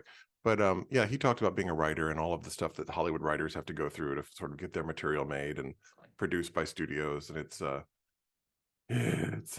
studios don't want to put money on things that are in any way experimental, risky. Yeah, exactly. Well, that's why we get Star Wars crapped out every 5 years now, and then you get that's why you get Indiana Jones Part 5, Dial of Destiny, and things like that. And listen, I mean, nostalgia is powerful, nostalgia is strong. Oh, yeah. I like to engage in nostalgia, but nostalgia is when it's new is really difficult to do well. Right? I think Ready Player One was another Steven Spielberg film, and it wasn't really all that successful because rather than embrace nostalgia and sort of give it new life, it was more just kind of like with the Super Mario Brothers movie, which was fun, but it was just like, oh, there's the Goomba, oh, there's Donkey Kong and things like that, and it doesn't sort of like add on to your experience or create or tell a new story in a compelling and interesting way. It's a casual reference to pop culture. That's all it is. It's like, oh, there's Donkey Kong. Okay, great. I saw Donkey Kong. Okay, it's just a reference. I think one property that really did it well, this nostalgia thing, was Stranger Things, because they tapped into that 1980s vibe with the music and all of the clothes and everything. So I think that was such a really successful example of that 80s sort of nostalgia done right. You know, where you're like, oh yeah, that is so. I mean, I think that's one of the reasons people connected with it so much, you know, because it had all of that 80s look and vibe and color and everything. But yeah, you're right. Nostalgia is a very hard thing to pull off successfully. But, you know, I often think that the studio system had something going for it, like back in the 30s and 40s, because a studio system was like a factory for films. So you could make a couple dud properties, you could make a dud film and be offset by the more successful properties that the studio would do. So, you know, they would be like MGM or Paramount or RKO. They would be these factories where they would just mass produce films for a wide audience. They made musicals, they made film noir, they made horror movies. And you could just, you know, you could take your losses. So, but see, the way things are done now without the studio system is that investments work in such a way that if you have a dud, you're out of luck, because there's nothing to save that property. If, you know, well, like a great artist needs to be able to fail, you know, like 18% of the time. Right. So we were just talking about that. And so unfortunately, if an artist fails in their early career in Hollywood, they don't get to make movies anymore. Right. And I have to speak as a person who loves to, I love to wave the flag for the bad movie. I freaking love Tubi. I don't know if you guys know about Tubi, but it's like a free streaming service. And what I love about it is that they have all of these old horror movies, like from the 70s and 80s that but I mean, they'd be bargain bin, you know, video box at, you know, the East of Oz video rental store, you know, East of Oz, yeah. in Belton, you know, and, oh my gosh, they're so much fun to watch, you know, because they're just these stupid schlocky films. And you know that these movies were made with so much love, but they are just crap. Ghoulies, Critters was the offshoot of Ghoulies. But there's like other great ones, you know, like there's one called Pieces, which is like and I have really gotten into the Italian horror genre, which is really funny because they don't pull any punches, those Italians. Their stuff is pretty gruesome. I remember, who was the guy that did Lord of the Rings? Who was the director? Peter Jackson. Peter Jackson. So I haven't shown Stephanie that movie yet, but one of my favorite movies. Yeah, he did Lord of the Rings, but his early days were in gross shock horror movies. And one of my favorite movies growing up was, I think it's widely considered to be the goriest film of all time, is not Dead Alive, but it is Dead Alive, isn't it? Is it Dead Alive? Yeah, it's Dead Alive. Yeah, Dead Alive. And so, you know, Peter Jackson, who you know from our, you know, the 3D film we saw of World War One, They Shall Live or They Shall Not Grow Old. And of Lord of the Rings fame, did Dead Alive, which is about like a Sumatran rat monkey that bites people and turns them into zombies. And like, there's such gross like special effects and things like that. But one of my favorite lines from any movie ever comes from Dead Alive, where a priest is fighting the zombies, and he's a martial artist priest, and he like comes out and he like does all of his moves, and then he's like, "I kick ass for the Lord." I kick ass. Gosh, we definitely need a plaque saying that. Yes, I kick ass for the Lord. My favorite is when the grandma, like, her ear falls off in the soup, and then she just eats her ear. Eats the ear, yeah. Oh, it's so gross. My favorite. It's like a funny horror movie. It is. But you have to be willing to stomach the absolute disgustingness. It's too, right? Gory. Like the pregnant, like birth, the pregnant zombie that gives birth and stuff. It's disgusting. It's extreme gore violence, but almost the kind of stuff that our parents would not have wanted us to watch, but I would have gone over to Melvin Dunsworth's house and watched anyway, right? All of that kind of stuff. But here's the thing, like, do they make stuff like that even anymore? Like practical effects? Every creature that we see, CGI. It's all CGI. Cocaine Bear. Cocaine Bear. Yeah, that's why I was always disappointed with the Hulk movies, because I was like, oh man, give me Lou Ferrigno. I don't want this freaking CGI dumbass thing. Yeah, you want to see a real, like a brute bodybuilder, actually. Yeah, exactly. We know why you want that, Justin. I'll never tell. Oh my That is God. so funny. All right. Yeah. If Dead you're just alive, tuning into it's the so Wake Up funny. America show, I'm your host, Austin Peterson. We're glad to have you here on the program. You can text us on the show today, 573-319-1586. Everybody's talking about Dead Alive over the chat Oh, this it's so morning. good. Oh I guess God. I need to watch this. Yeah. I think Stephanie sometimes she gets a little frustrated with some like classic movies, and Yes. we have to we have to turn them off and stuff like that. But like over time, eventually she comes around to them. I learned my lesson early when like Stephanie would fall asleep on like certain classic movies that I was just like so scandalized by it that I was like I stopped showing her like movies. So like as we've gotten to know each other a little bit more and she kind of understands like my humor and things like that, I've introduced her to some more classic films and she's appreciated them. But Dead Alive, I'm not sure if you're ready for yet. I'm just I feel like you'd be like, Has she what is seen any of the this? really good horror movies like The Exorcist? Has she seen The Exorcist? Not yet. Okay. Well, because the other day I showed her Blazing Saddles and she's like, this is just not funny. And I was like, My humor is really different. I know, Dark humor. bro. I know. Somebody's like, Blazing Saddles not funny. I'm like, whoa. Pineapple Express is hilarious. That is my humor right there. Okay, Pineapple Express is funny. The guy has his leg coming out of the windshield. I laughed saw it. hysterically. You never saw Pineapple Express? Okay. No. Okay, if you watch that, It is I'll watch Dead Alive. It is There a you funny go. movie. Okay. Watch Pineapple Express, but you know, circling this back around, it's almost 8:30. I don't know if Justin, do you have any more time to spend Oh with yeah, us? Or- I have as much time as you want to. I have 10 more minutes. No, I have 20 more. I have 10 more minutes. 10 more minutes. Ish. Okay. Well, can you give me 2 minutes to do a quick commercial, Justin? Yeah. Okay, if you don't mind, because I want to talk to No. our listeners here, especially when we got a nice audience here. Oh, it says Absolutely. running out of time. Oh, so my Zoom meeting is going to cancel on us, and That's why unless you just want to reset me. I'm going to reset you, Justin. Let me go Okay. go away. I'll bring you right back. Okay. Okay, bye. I'm just going to do a brief commercial. And meeting. All right, cool. Stephanie, it's time for us to talk about our buddy John Burke. I know a lot of people are big fans of John, and John has invested in the Wake Up America show in a big way. He has, because he believes in our message too, and he wants us to succeed and to thrive. And so when he reached out to me a few weeks ago and said, Austin, do you want to promote my CBD and Delta 8 products on your shop? In my mind, initially, I was like, no, I do not.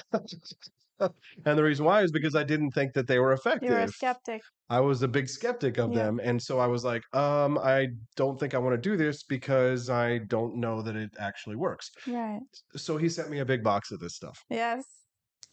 And I can proudly say with confidence that it works and I like it. And it's not just that they're paying me to say that, because the other night, remember when I took the Delta 8 gummy at like, what happened at like 8 o'clock at night when you were very motivated. Yeah, Talk about motivation. I was highly this motivated. Stuff is going to really help you focus. Well, here's the thing. For some people, THC, the effect that it has on them is one that it makes them sleepy and kind of tired, kind of couch lock. For people who know me, they know that it doesn't have that impact on me. It's more of a let's go for a run and a jog and get up and do things. And I'm gonna filibuster and chat, and I'm never going to let you get a word in because it makes me very, very chatty, if you will. But for some people, it makes them calm and relaxed. I wonder what the CBD would do to you. So you got to try that too, not just Delta 8. Yeah, because he also sells CBD, not just Delta 8 I did try the CBD gummies, things like that, and they're nice too. The gummies are great. The Delta 8 is amazing, and I highly recommend the gummies if you are looking for something that will not interfere with your drug test.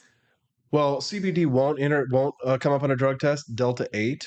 Oh, that will come up on a drug test. I didn't That's know something that. you need to know. Okay. But you can pick up your you can pick it up for a 10% discount at shellshockcbd.com. The gummies are amazing. I'm actually scared of the Delta bar right down there. You're scared of it? I'm scared of it because it's like it's got so many milligrams in there. Those are for people who are like serious, right? The Delta 8 stuff is very effective. So I mean, I have clients who use CBD just to help them relax, and they say it's really, really effective. yes. Jose Palacio says that THC increases my anxiety. Yeah, it's the same for me. I would get like, but I like it. I like, makes me more creative and like I'm ready to party, go out in the lake and have a day, but Right. don't like, don't eat the Delta 8 bar and get behind the wheel, right? CBD is fine. Probably for any of this. If you're going to experiment, just chill out at home. It's legal in every state except for 8. So you have to like check. Wow. Okay, that's interesting. Yeah, you have to check. And There's like if you're 8 not states. into CBD or Delta 8 at all, you can also get some of the supplements that John is selling as well. Right. There is apple cider vinegar, there's ashwagandha, elderberry, and those do not contain CBD. They're purely vitamins. Exactly. And so check them out at shellshockcbd.com. Use that code AP for Liberty. And remember, you get 10% off with that code. Plus, if it's not effective for you or you just don't like the product, my buddy John has promised you will get your money back. That's pretty cool. Yeah. So if you don't like it, you guarantee. You can get your money back at shellshockcbd.com. Make sure you use that code AP for Liberty because not only do you get that 10% discount, but that's how they know that our ads are safe and effective. That's right. All right. My brother Justin Peterson back in the studio. Good morning, Justin. Hello. Glad to have you here. I did my research. I think the Walt Disney World ticket one day runs from $109 to $189, depending on the day and the park. For one person. So just one person. for Magic Kingdom? Yeah. I mean, I guess 189 is the high end of it. So I'm like, gee, many Christmas, almost $200. But most people, they don't just go to Magic Kingdom. They go to Epcot, MGM. Oh gosh, what are the other ones? That's a lot of tacos. Yeah, there's just so many different places to go nowadays, and it's like $100 per place at least. Well, and I saw Andy Opperman was like, I think I'll skip the Disney experience because he doesn't want to be waiting in line all day. And for most people, if you just pay that $108, you will be waiting in line. You got to get the fast pass. You got to get the wristband. It's like yet again, you got to spend more money. Yeah, because like if you go ahead. No, they've really gamified the experience. You have to have you've got to unlock all these levels, and then you've got to have they used to have Fast Pass, which I think they got rid of, and that created a huge backlash because people were so upset about the fact that they couldn't get their Fast Passes. What because was it? The Lightning? We had a pass. Yeah. I don't know how we got it. It's probably different. They changed it. I think maybe they changed it, but yeah, I mean, like a Disney kind of became. Yeah. They kind of became like what cruise lines are, where I've even got on my desk here, they've got bracelets where you just like pay for everything with your bracelet and you're just That's what we did. We had like a credit card connected to our bracelets, and then our bracelets were also our fast passes. So in order to like get to the beginning line, and here's the thing, even the lines in the fast passes are kind of long. And just imagine like that you're a person who's at the end of the line, not in the fast pass line. Right. And then you got to go into Pirates of the Caribbean and there's that empty little hole where Johnny Depp's character used to be. Johnny! Who's Johnny? They say. Yeah, but it's funny because like Johnny Depp, I mean, would you say he's been exonerated? Because the thing is that, he kind of won his court case. You think that Disney would want to go back? Like, he is Jack Sparrow. You know what I mean? Oh, yeah. Well, did you see that he just got like a 7-minute ovation at Cannes for his French movie that he made about Madame du Barry? Yeah. No, I didn't. Yeah. Awesome. I think he got like I don't know, the I just peripherally was reading, like I think he got a little bit of, the audiences were like, yes. But I mean, I think he had to go to France and make a French movie, which is kind of cool in my opinion, because I'm like, Johnny Depp speaking French is kind of cool. He's really been into French because I think his ex-wife was from France. But I mean, we all want to love Johnny Depp, right? Like we have people have so many fond memories of Johnny Depp, Edward Scissorhands, and 21 Jump Street, baby. You got to do Depp for the place where you belong. He was in 21 Jump. No, you're thinking the wrong 21 Jump Street. Damn it, Stephanie. I'm too modern. Gosh, I love that show on Fox. That was a great show. That and Married with Children, which we couldn't watch. And my favorite was in 1987 was the Werewolf TV show. Remember the Werewolf TV show that was on in like 1987? Watch Married with Children? No, we were not allowed to watch Married with Children. We weren't allowed to watch The Simpsons. Because Bart was disrespectful to his parents. Oh my. Yes, we couldn't watch Simpsons. There were a lot of shows we couldn't watch. Yeah, we couldn't watch Yeah. radar movies, and we couldn't watch Nope. certain TV shows because they didn't have good moral values. Aw. Yep. Yeah. Isn't it? That's right. Stephanie says that sometimes she talks about like how she appreciates how we were raised Christian because we were raised with good morals. Mhm. Yeah. But like maybe like the ideal way is to like, you know, raise your kids as Christians, but then be like, you know, when they're like 17 or 18, be like, it's all bullshit. Just be good. Yeah. Like lying No, about I think Santa for me it was Claus. horrifying because when you live in that sort of protected sort of Mhm. world, Bubble.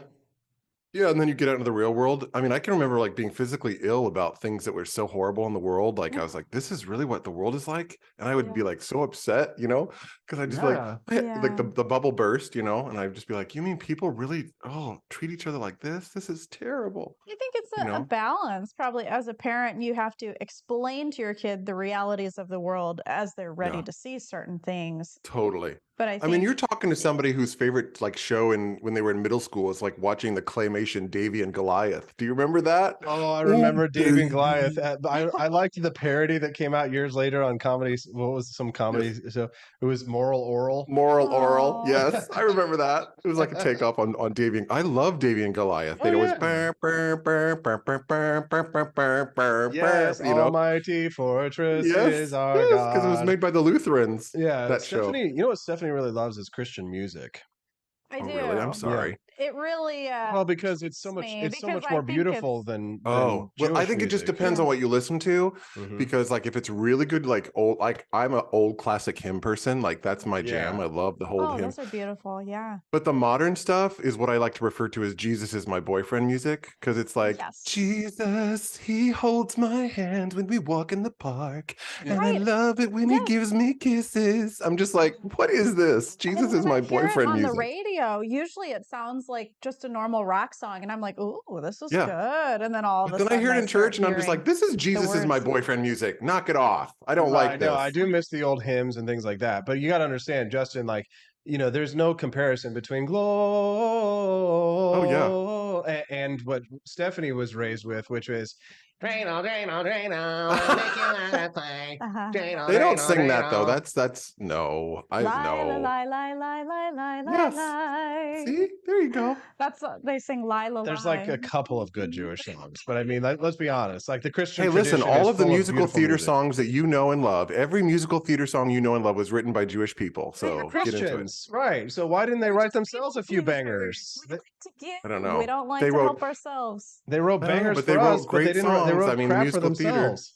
Yeah, musical What's- theater. If I loved you time and again, I would try to say Jewish Even like music. Prince of Persia, like is like really more of a Christian, you know, Mhm. even though it's all about the exodus of the Jews and things like that. It's You know what was a good one? Was River, Prince of Egypt. river, flow gently for me. You know, it's all this very Christian inspired. Is that Prince of Egypt? Is that what you're The talking Prince about? of Egypt? Yes. What did I call it? Yeah, I love that movie. Oh, yeah, That's I'm a not great sure. Stephen Schwartz. Stephen Schwartz, baby. Schwartz. Yes. Yeah, Matis the Schwartz. May the Schwartz be with you. He's a good modern Jewish singer, Matis Yahu. Yeah. Well, I remember there were some good Christian rock songs, but then they would have kind of like the thing that would like irk me was that they would kind of remake certain songs. Cause Yeah. so Jesus Freak by DC Talk. DC Talk. Oh my God. Yes. Good Christian rock music. It was fun. What would people think when they found that I'm a Jesus freak? Like that went mainstream. Yeah. But then they had like stuff. I remember they're like, when I saw his grace, now I'm a believer. Duh, duh, duh. And you're like, exactly. Like, stop it. No. Why are you Weird Al Yankovicing this music? That is don't so Weird Al Yankovic my 50s and 60s hits. Just write good Christian music, for God's sake. Yeah. And I love that hymn stuff, you know, and I talked to a gal last week and she was like, you know, they don't sing that music in churches anymore. A lot of those old classic hymns, they don't do it. I'm like, she said, if you want to make a really good amount of money, she's like, put a concert together of those old hymns and go around and sing them because people aren't hearing them anymore. Mm-hmm. Yeah, that was one thing that I missed when we would go back to church is the singing of the hymns. You know, that's why I really liked Grandma Hazel's Methodist church, because even though it was kind of like dour in terms of like, you know, the culture, I did like the structured hymns, right? It was beautiful. They were always in 4-part harmony, and typically people would sing the 4-part harmony in the pews. And so that was fun because you would hear the sopranos and the altos and the tenors and the basses, and everybody would sing 4-part harmony. And it was kind of like, wow, here's a beautiful, like, it's almost like the congregation was the choir, you know? Well, and that's how it was when I went to the Finney's church, April Finney and Ryan Finney. They're Church of Christ, and so they don't have instruments in their church. It's just the voice. So when they all get together and sing in the congregation, they do all those parts, and it's like, oh my gosh. So all my Church of Christ friends were great musicians because they had to learn to read music in parts from the time they were little kids. Wow. So yeah. But I agree. I think it was very interesting having worked in a Methodist church because when I was in college and grad school, I had a church job. And the Methodist church was a lot higher church than like the Baptist church was. So like I could sing more informal like folk songs in the Baptist church and it would be no big deal. But like the Methodist church needed like, more like classical Western music and like, higher erudite, music. So that was always interesting to me because I was a kid who's singing, well, old Buddha was a man and I'm sure that he meant well, right? I used to sing that when I was in church. And I hear that now and I go, that is so mortifyingly horrible to sing about other people's religions in church. Justin, one of our listeners sent us in a message this morning, and I want to see how you would respond to this. Mr. UC, he says, there is no good without God, no logic, no morality. You have no better argument than the commies treading on you when you're godless. How would you respond to that? That's a big one. Well, it's interesting because Christianity has been so bifurcated into so many different sects and they don't even agree with themselves about morality. So I'm like, I'm not going to be lectured about morality by people who can't even decide amongst themselves what morality is. So, once you figure it out, why don't you, as a group, then you can tell the rest of us how to. No. It's the Baptists were wrong all along, Justin. It was the Anabaptists. Right. The Anabaptists had it correct. Those are the ones who are right. Oh, yes, gosh. In the 1400s, when they built the Kingdom of Munster, the Anabaptists took over the city of Munster, and they set up a theocratic religion, and they were the ones who had it right. All those hundreds of years ago. All those people that burned women at the stake, they didn't have the right no, we don't idea. Do that anymore, Justin. But at one time that was a way you could deal with it. My favorite part of the Bible is the part where it condemns slavery.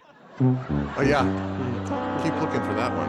Yeah, or basically it tells you like how many teeth they can have. Isn't that what it is in the slavery in the Bible? I love being lectured to on morality from a book that talks about how to treat your slave and when it's possible to kill your child.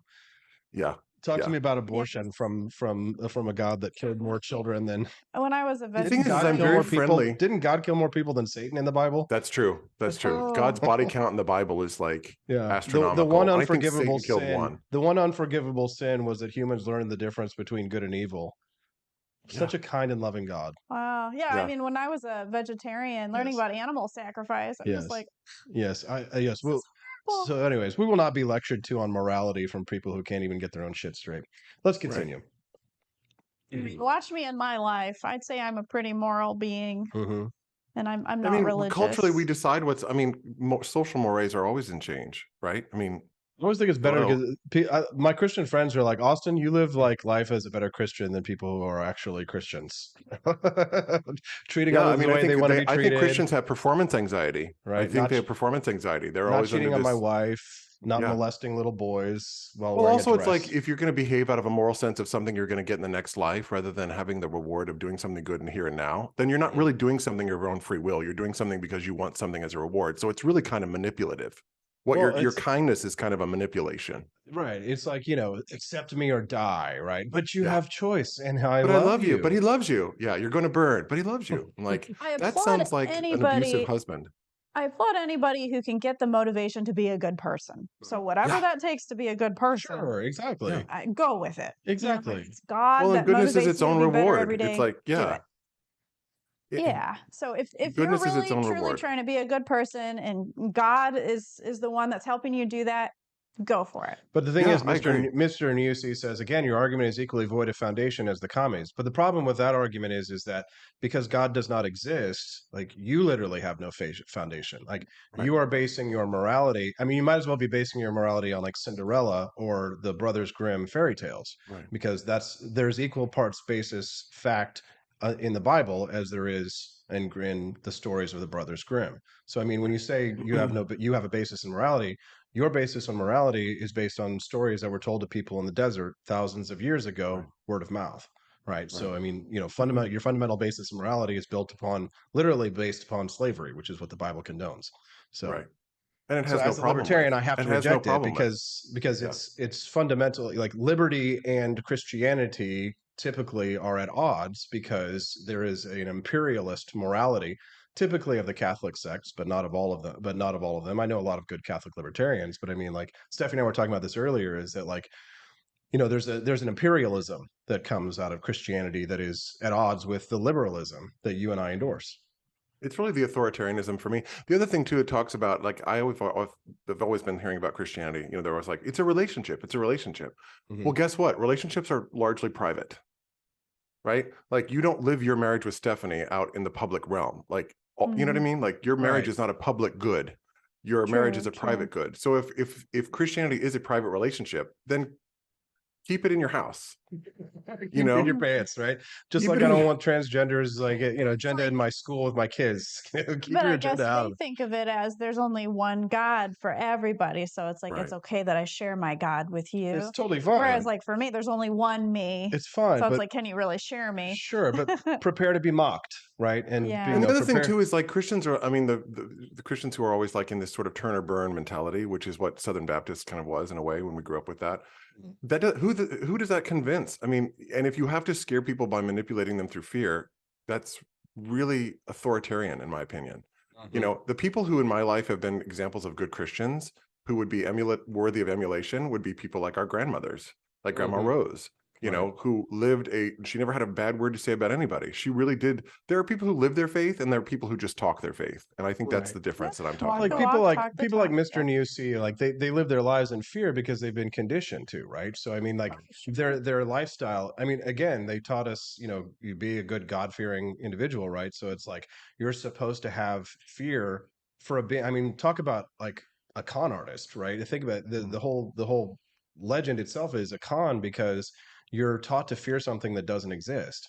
And so when you I mean, there's no greater fear than to have of the unknown, right? And when you're talking about fearing like something, you can find out that a snake is really not that afraid. Just don't mess with the snake, right? You can find out that a fear of like getting eaten by an alligator is unfounded, very unlikely here in mid-Missouri.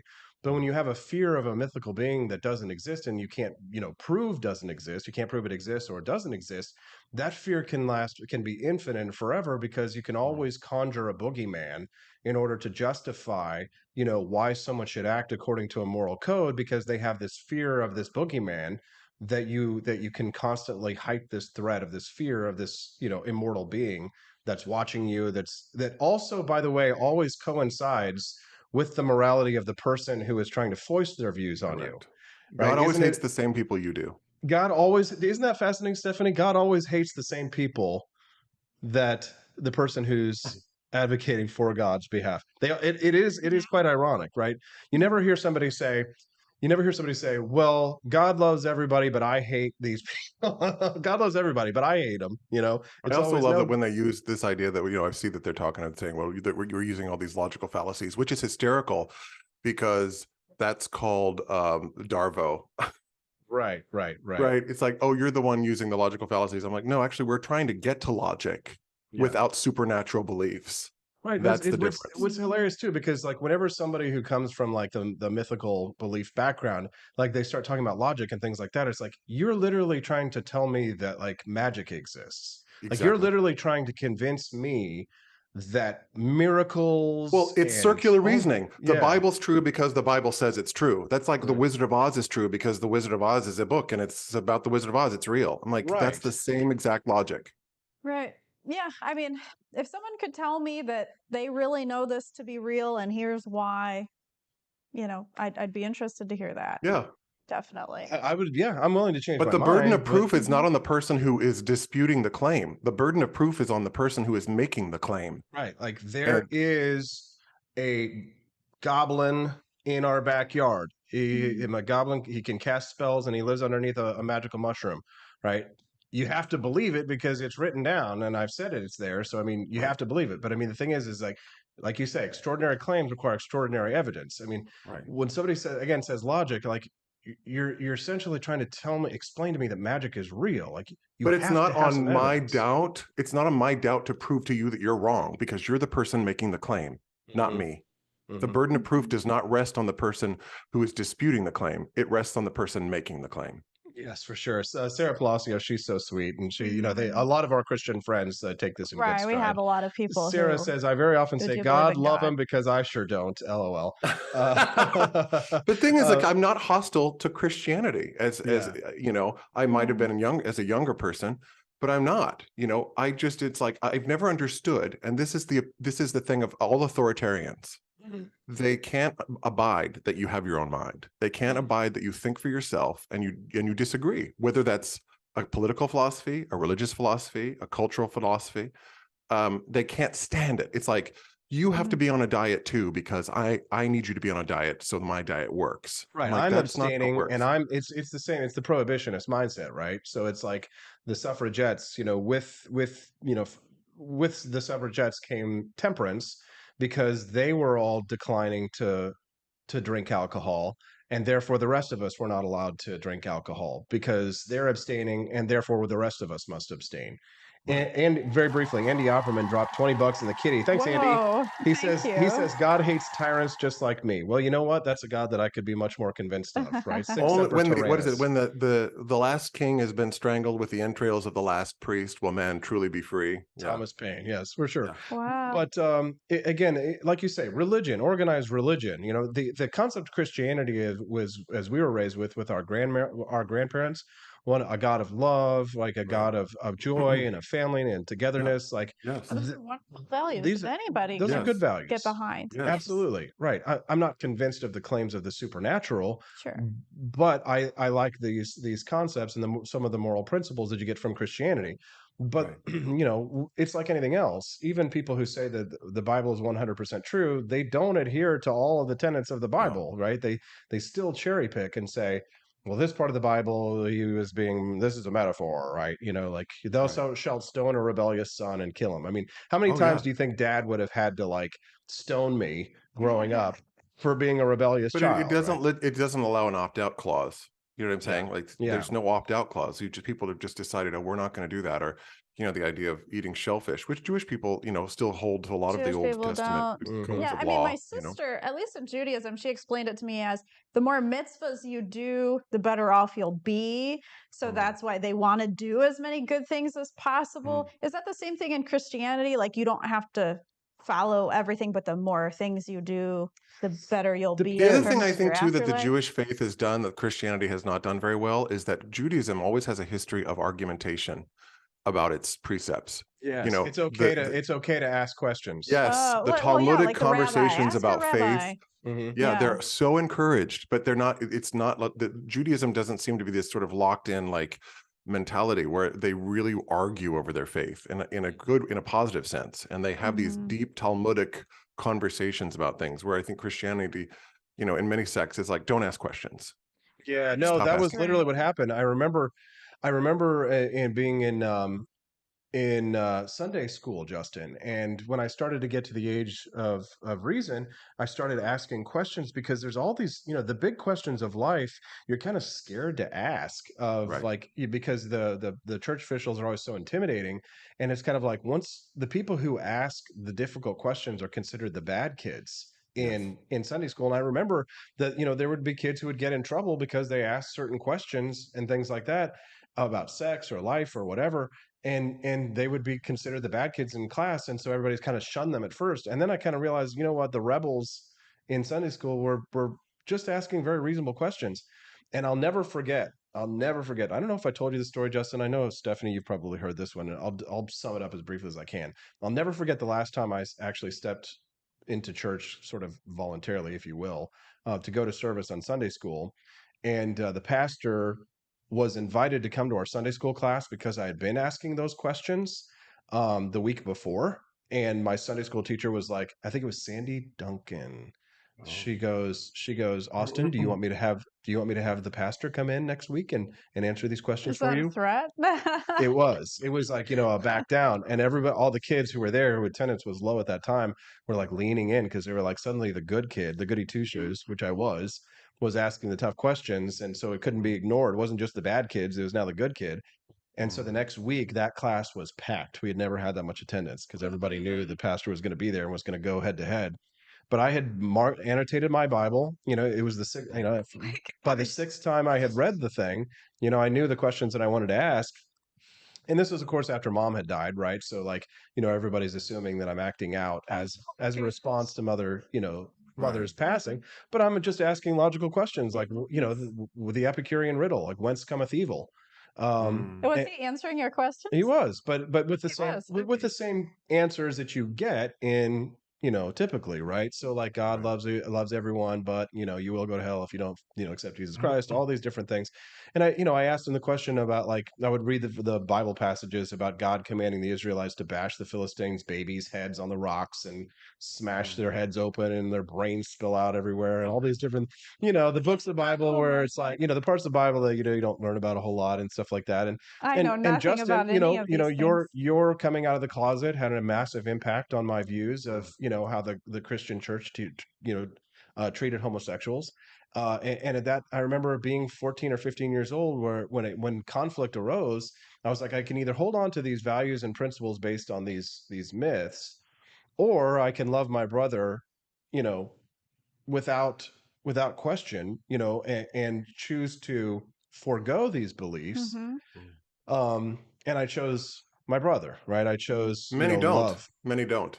Many don't. They choose to reject their most family of the members. most of the homeless kids on the street are LGBT kids that have been kicked out of their houses. A lot of them are. Yeah. The largest percentage of teenagers that have been put on the streets are LGBT kids. Yeah. Mr. Churches, though, nowadays that are more progressive, and they do say, oh, the Bible does allow for people in the LGBTQ community. So it's like somehow, I guess, they twist the words or something in the Bible or interpret them in a different way. Right. Mr. Well, what is that called? There's a name for that. There's a name for that. The hermeneutics, I believe, is the name of that. Right. How they interpret the scripture. And one of my favorite quotes that I saw was like, "It's okay to have a sixth grade knowledge of the Bible as long as you're in sixth grade." But when you're an adult, this is why the Catholic Church was always so against the lay people having access to the Bible, because they knew that if it could not be interpreted in a theologically sound way, people would interpret it any way they wanted to, and that's exactly what happened. Well, and wasn't it like the death penalty for some people if you were found with a Bible in English? They used to chain it to the wall. They used to chain the Bibles to the wall. The people could come read it, but they couldn't leave with it. They had it was always in the church, so it was never. Wow! And people couldn't read. Spread You have to God's remember, word. Why not let the people have God's word? Well, that's what happened. So you and I, we've been talking about this lately. The Protestants. I was explaining to Stephanie like the difference between the Catholics and the Protestants. But how did the Protestant Reformation happen with Martin Luther?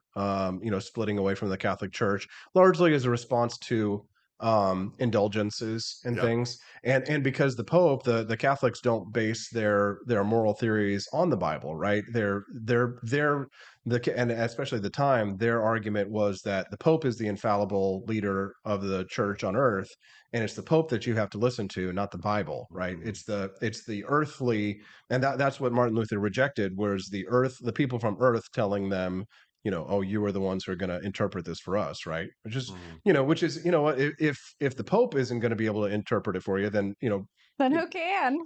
Exactly.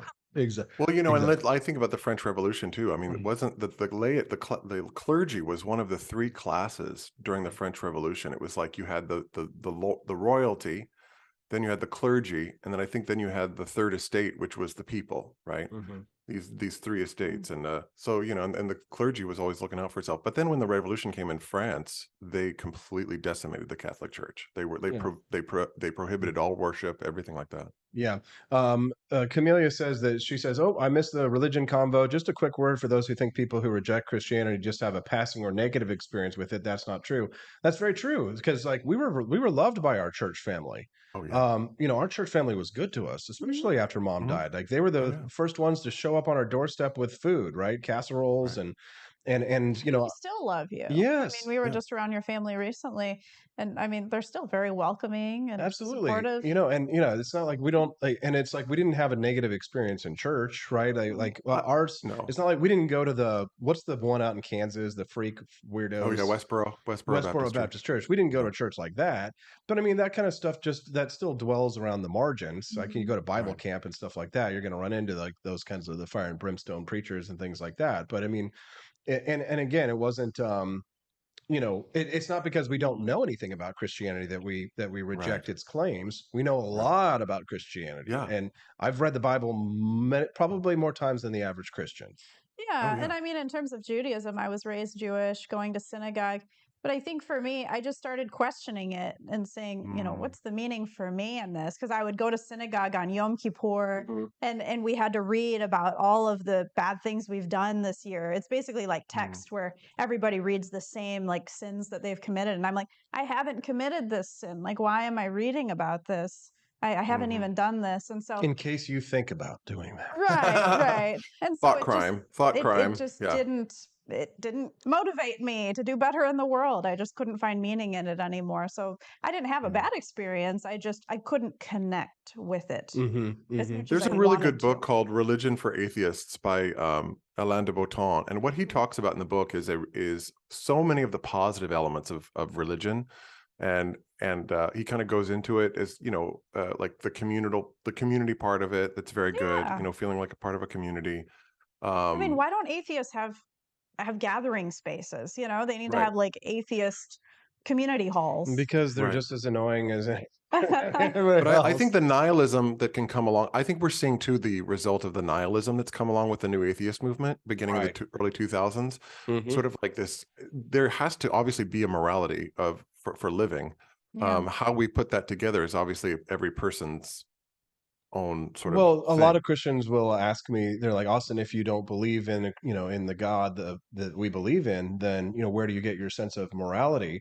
And, you know, I think therefore I am, right, in the sense that, you know, I have tools in my toolkit, in my philosophical toolkit, my logical toolkit, to be able to determine morality.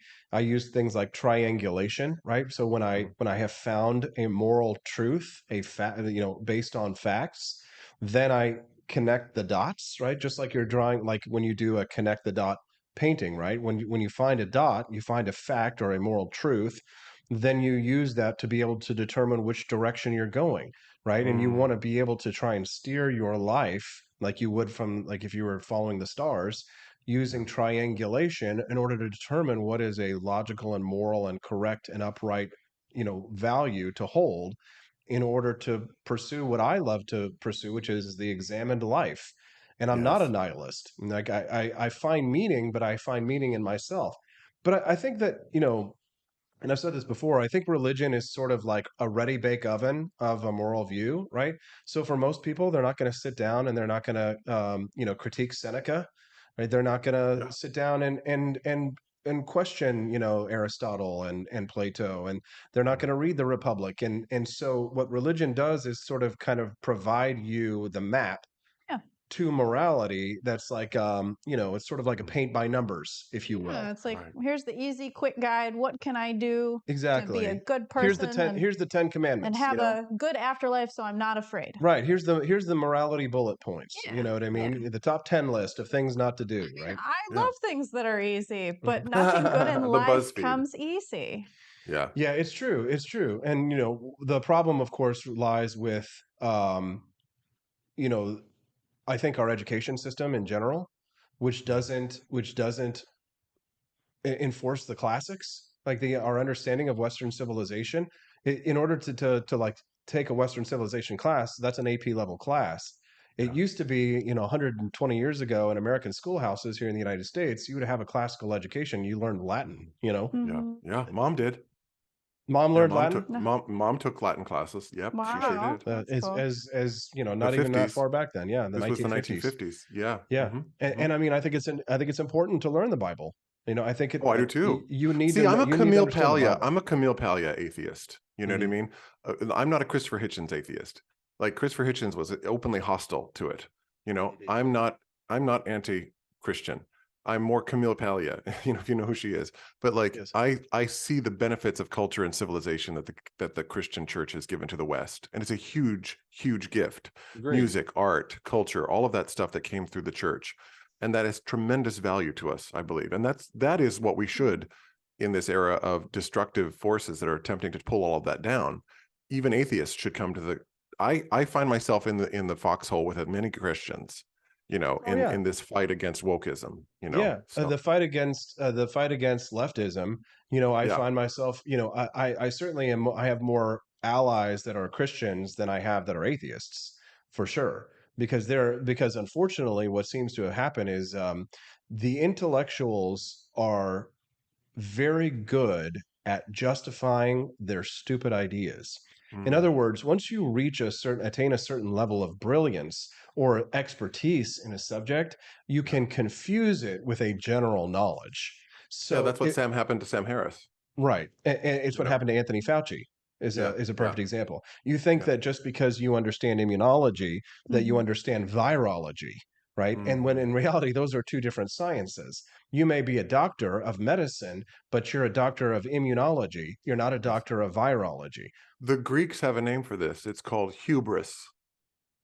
Yes. And that's why so many intellectuals choose socialism quite wrongly. People like Albert Einstein wrote an article about why he was a socialist.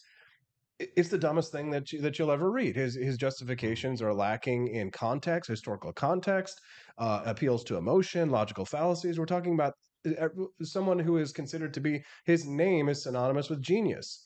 And yet, in some ways, he was an idiot. And we can say that objectively, knowing how many hundreds of millions of people have died of starvation and murder at the hands of socialism.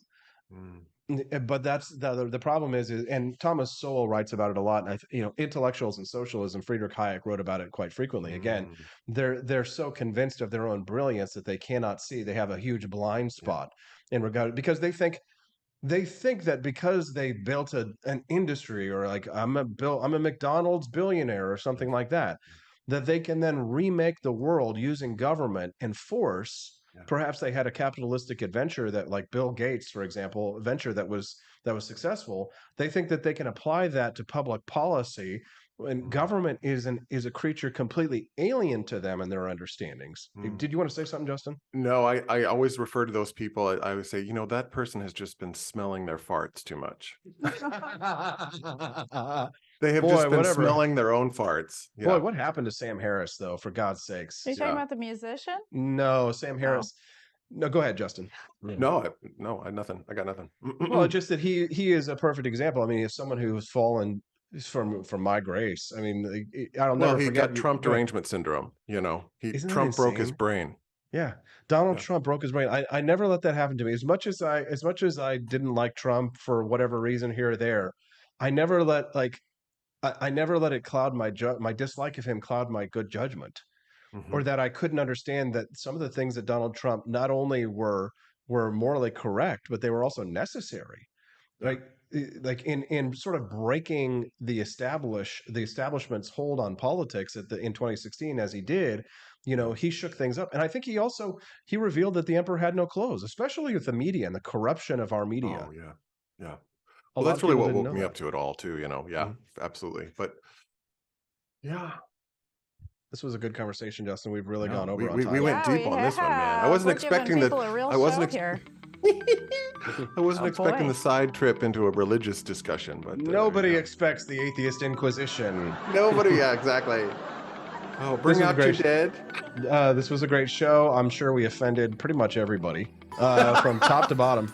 But in the end, as libertarians, believe what you want. As we're allowed to, we're free to do so. Yeah, exactly. You're allowed to believe that, and that's the difference. That's the difference. You respect me. That's what it's about. See, and that's the difference, because when you can say to somebody, "I don't agree with you, but I want you to have your life. I want you to believe what you believe, and I want you to have the right to believe." If I fight for your religious freedom, I'm on your side because I'm on your side for the purposes of liberty and freedom, not because I agree with your religious beliefs, but I believe in your right to have them. Absolutely. And if we had a smaller government, I think religion would play a larger role in society. I agree, especially with regards to charity. So there you go. You got an atheist out there arguing in favor of religion versus government. There you go. Bingo. Only on the Wake Up America show. Only with the Peterson family, and only with 3 people who probably live pretty conservatively in terms of our lifestyles for the most part, and are going to talk to you about these kinds of subjects and topics. Justin, a lot of people get really mad at me on a daily basis, not just because I troll them, but because I exist. So thank you for showing that I'm not alone. Well, in an age where people are always arguing about their existence, you have a right to exist. Yeah. Justin, before we go, tell us your ragtime story. I know you just completed. We've got 1 minute. Oh, God, less than a minute left. We're going to lose you. We don't have time. Yeah, and I have to Justin, go to the bathroom. Okay. And Steffi's got to go to the bathroom. Oh, no. We got to go. Love you, bro. Another time. Yep. We'll see you again maybe on another Family Friday. Have a great day. Absolutely. All right. Take care, Justin. Have a good one. Later. That's a good one. Steffi's got to go to the bathroom. I've got to run. It's been great. I hope the conversation was entertaining. If we offended you today, we certainly did not mean to, but we just like to, stimulate good conversation. Steffi, is there anything else you'd like to say before we go? As always, be free. Be free. And don't forget, check out ap4libertyshop.com. Every day we add some new product or merchandise. We've got the George Washington shirt that says, "Hey girl," on a scale of 1 to 1776. Yeah, you've got God, Gun, Gold Girls, God, Gun, Gold Guys. We've got both of them on there. So here's the thing. It's payday today, which means pay up. Head over to ap4libertyshop.com and check out all of our awesome Freedom merch that we have over there. I know that if we offended you right now, you're going to be like, yeah, we're not going to buy from him because he's... There's a shirt that says God, Gun, Gold. Exactly. We even have Christian-friendly merchandise on our shop. Exactly. So, in the spirit of kindness and live and let live. Check out ap4libertyshop.com. Visit there right now. Throw some products in your cart. Remember, 4th of July is coming up, and you have got just a limited amount of time to be able to get these awesome USA flag shoes, patriotic sneakers that I'm wearing right now. You can see them at ap4libertyshop.com. My bomb pop earrings. Exactly. It's time. Yeah. 4th of July is coming. 10% off over at ap4libertyshop.com right now. But get that discount in while you can. We'll see you on Monday. Have a great weekend on the Wake Up America show at wakeupamericashow.com. Bye, guys.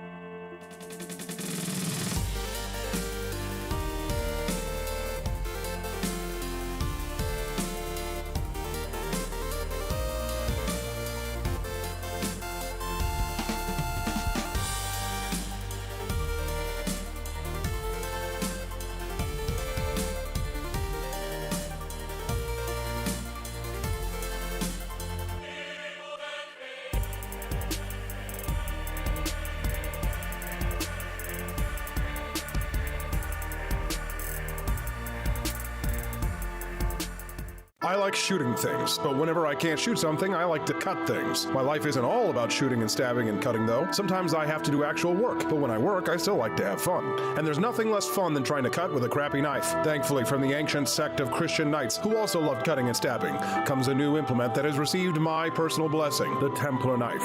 Like the ancient sword of Excalibur, you don't choose a Templar knife, it chooses you. You just decide what kind you want on the website first, however, and then order it online, and then it chooses you. The Templar knife comes in a variety of shapes. As a man of culture and taste, I have decided I will never use a terrible knife again. And thanks to the inspiration provided by this excellent product, I have decided to launch a new crusade against anyone using less than superior knives. Join me, brothers and sisters, by visiting uppercuttactical.com/pages/Templar-knives. That's a lot of slashes. For that, you'll need a Templar knife. For 10% off, use code AP4Liberty and join me in a quest for glory, for liberty, for Christendom, for the Templar knife. Get yours today. Fire.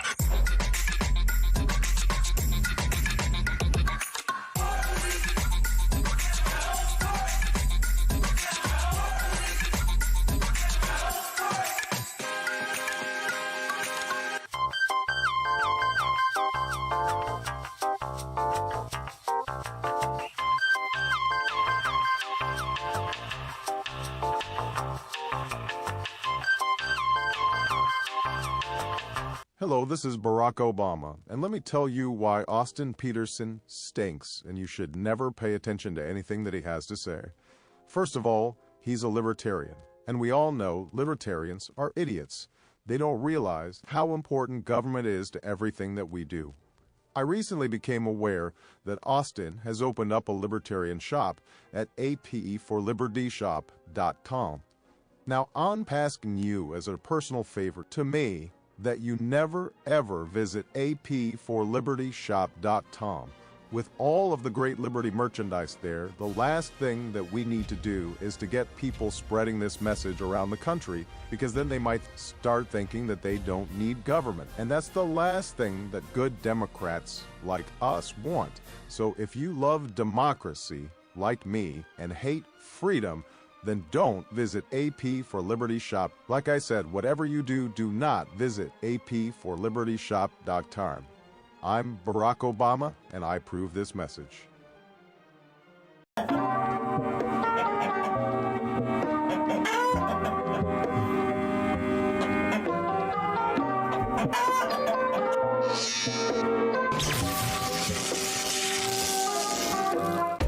Want an engaging website to boost your business? You're just a click away from 5-star Fiverr talent. Hundreds of freelancer skills like web design. Head to Fiverr.com today and get something started.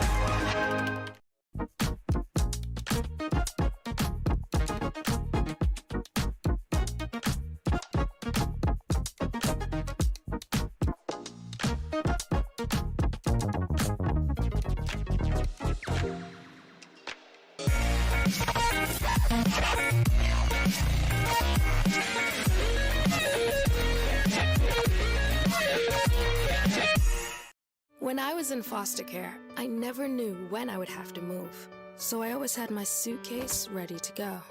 Then one day, I was adopted. My new parents opened their hearts and home to me. My parents cook my favorite breakfast for me every morning. My parents take me on trips I never thought I would go on. They gave me a home and an even better reason to use that suitcase. My parents aren't perfect, but they're perfect for me.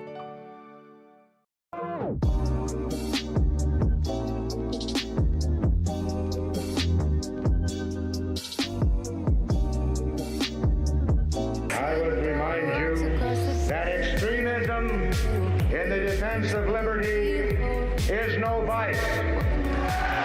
It is better to settle these matters in the courts than on the streets, and new laws are needed at every level. But law alone cannot make men see right.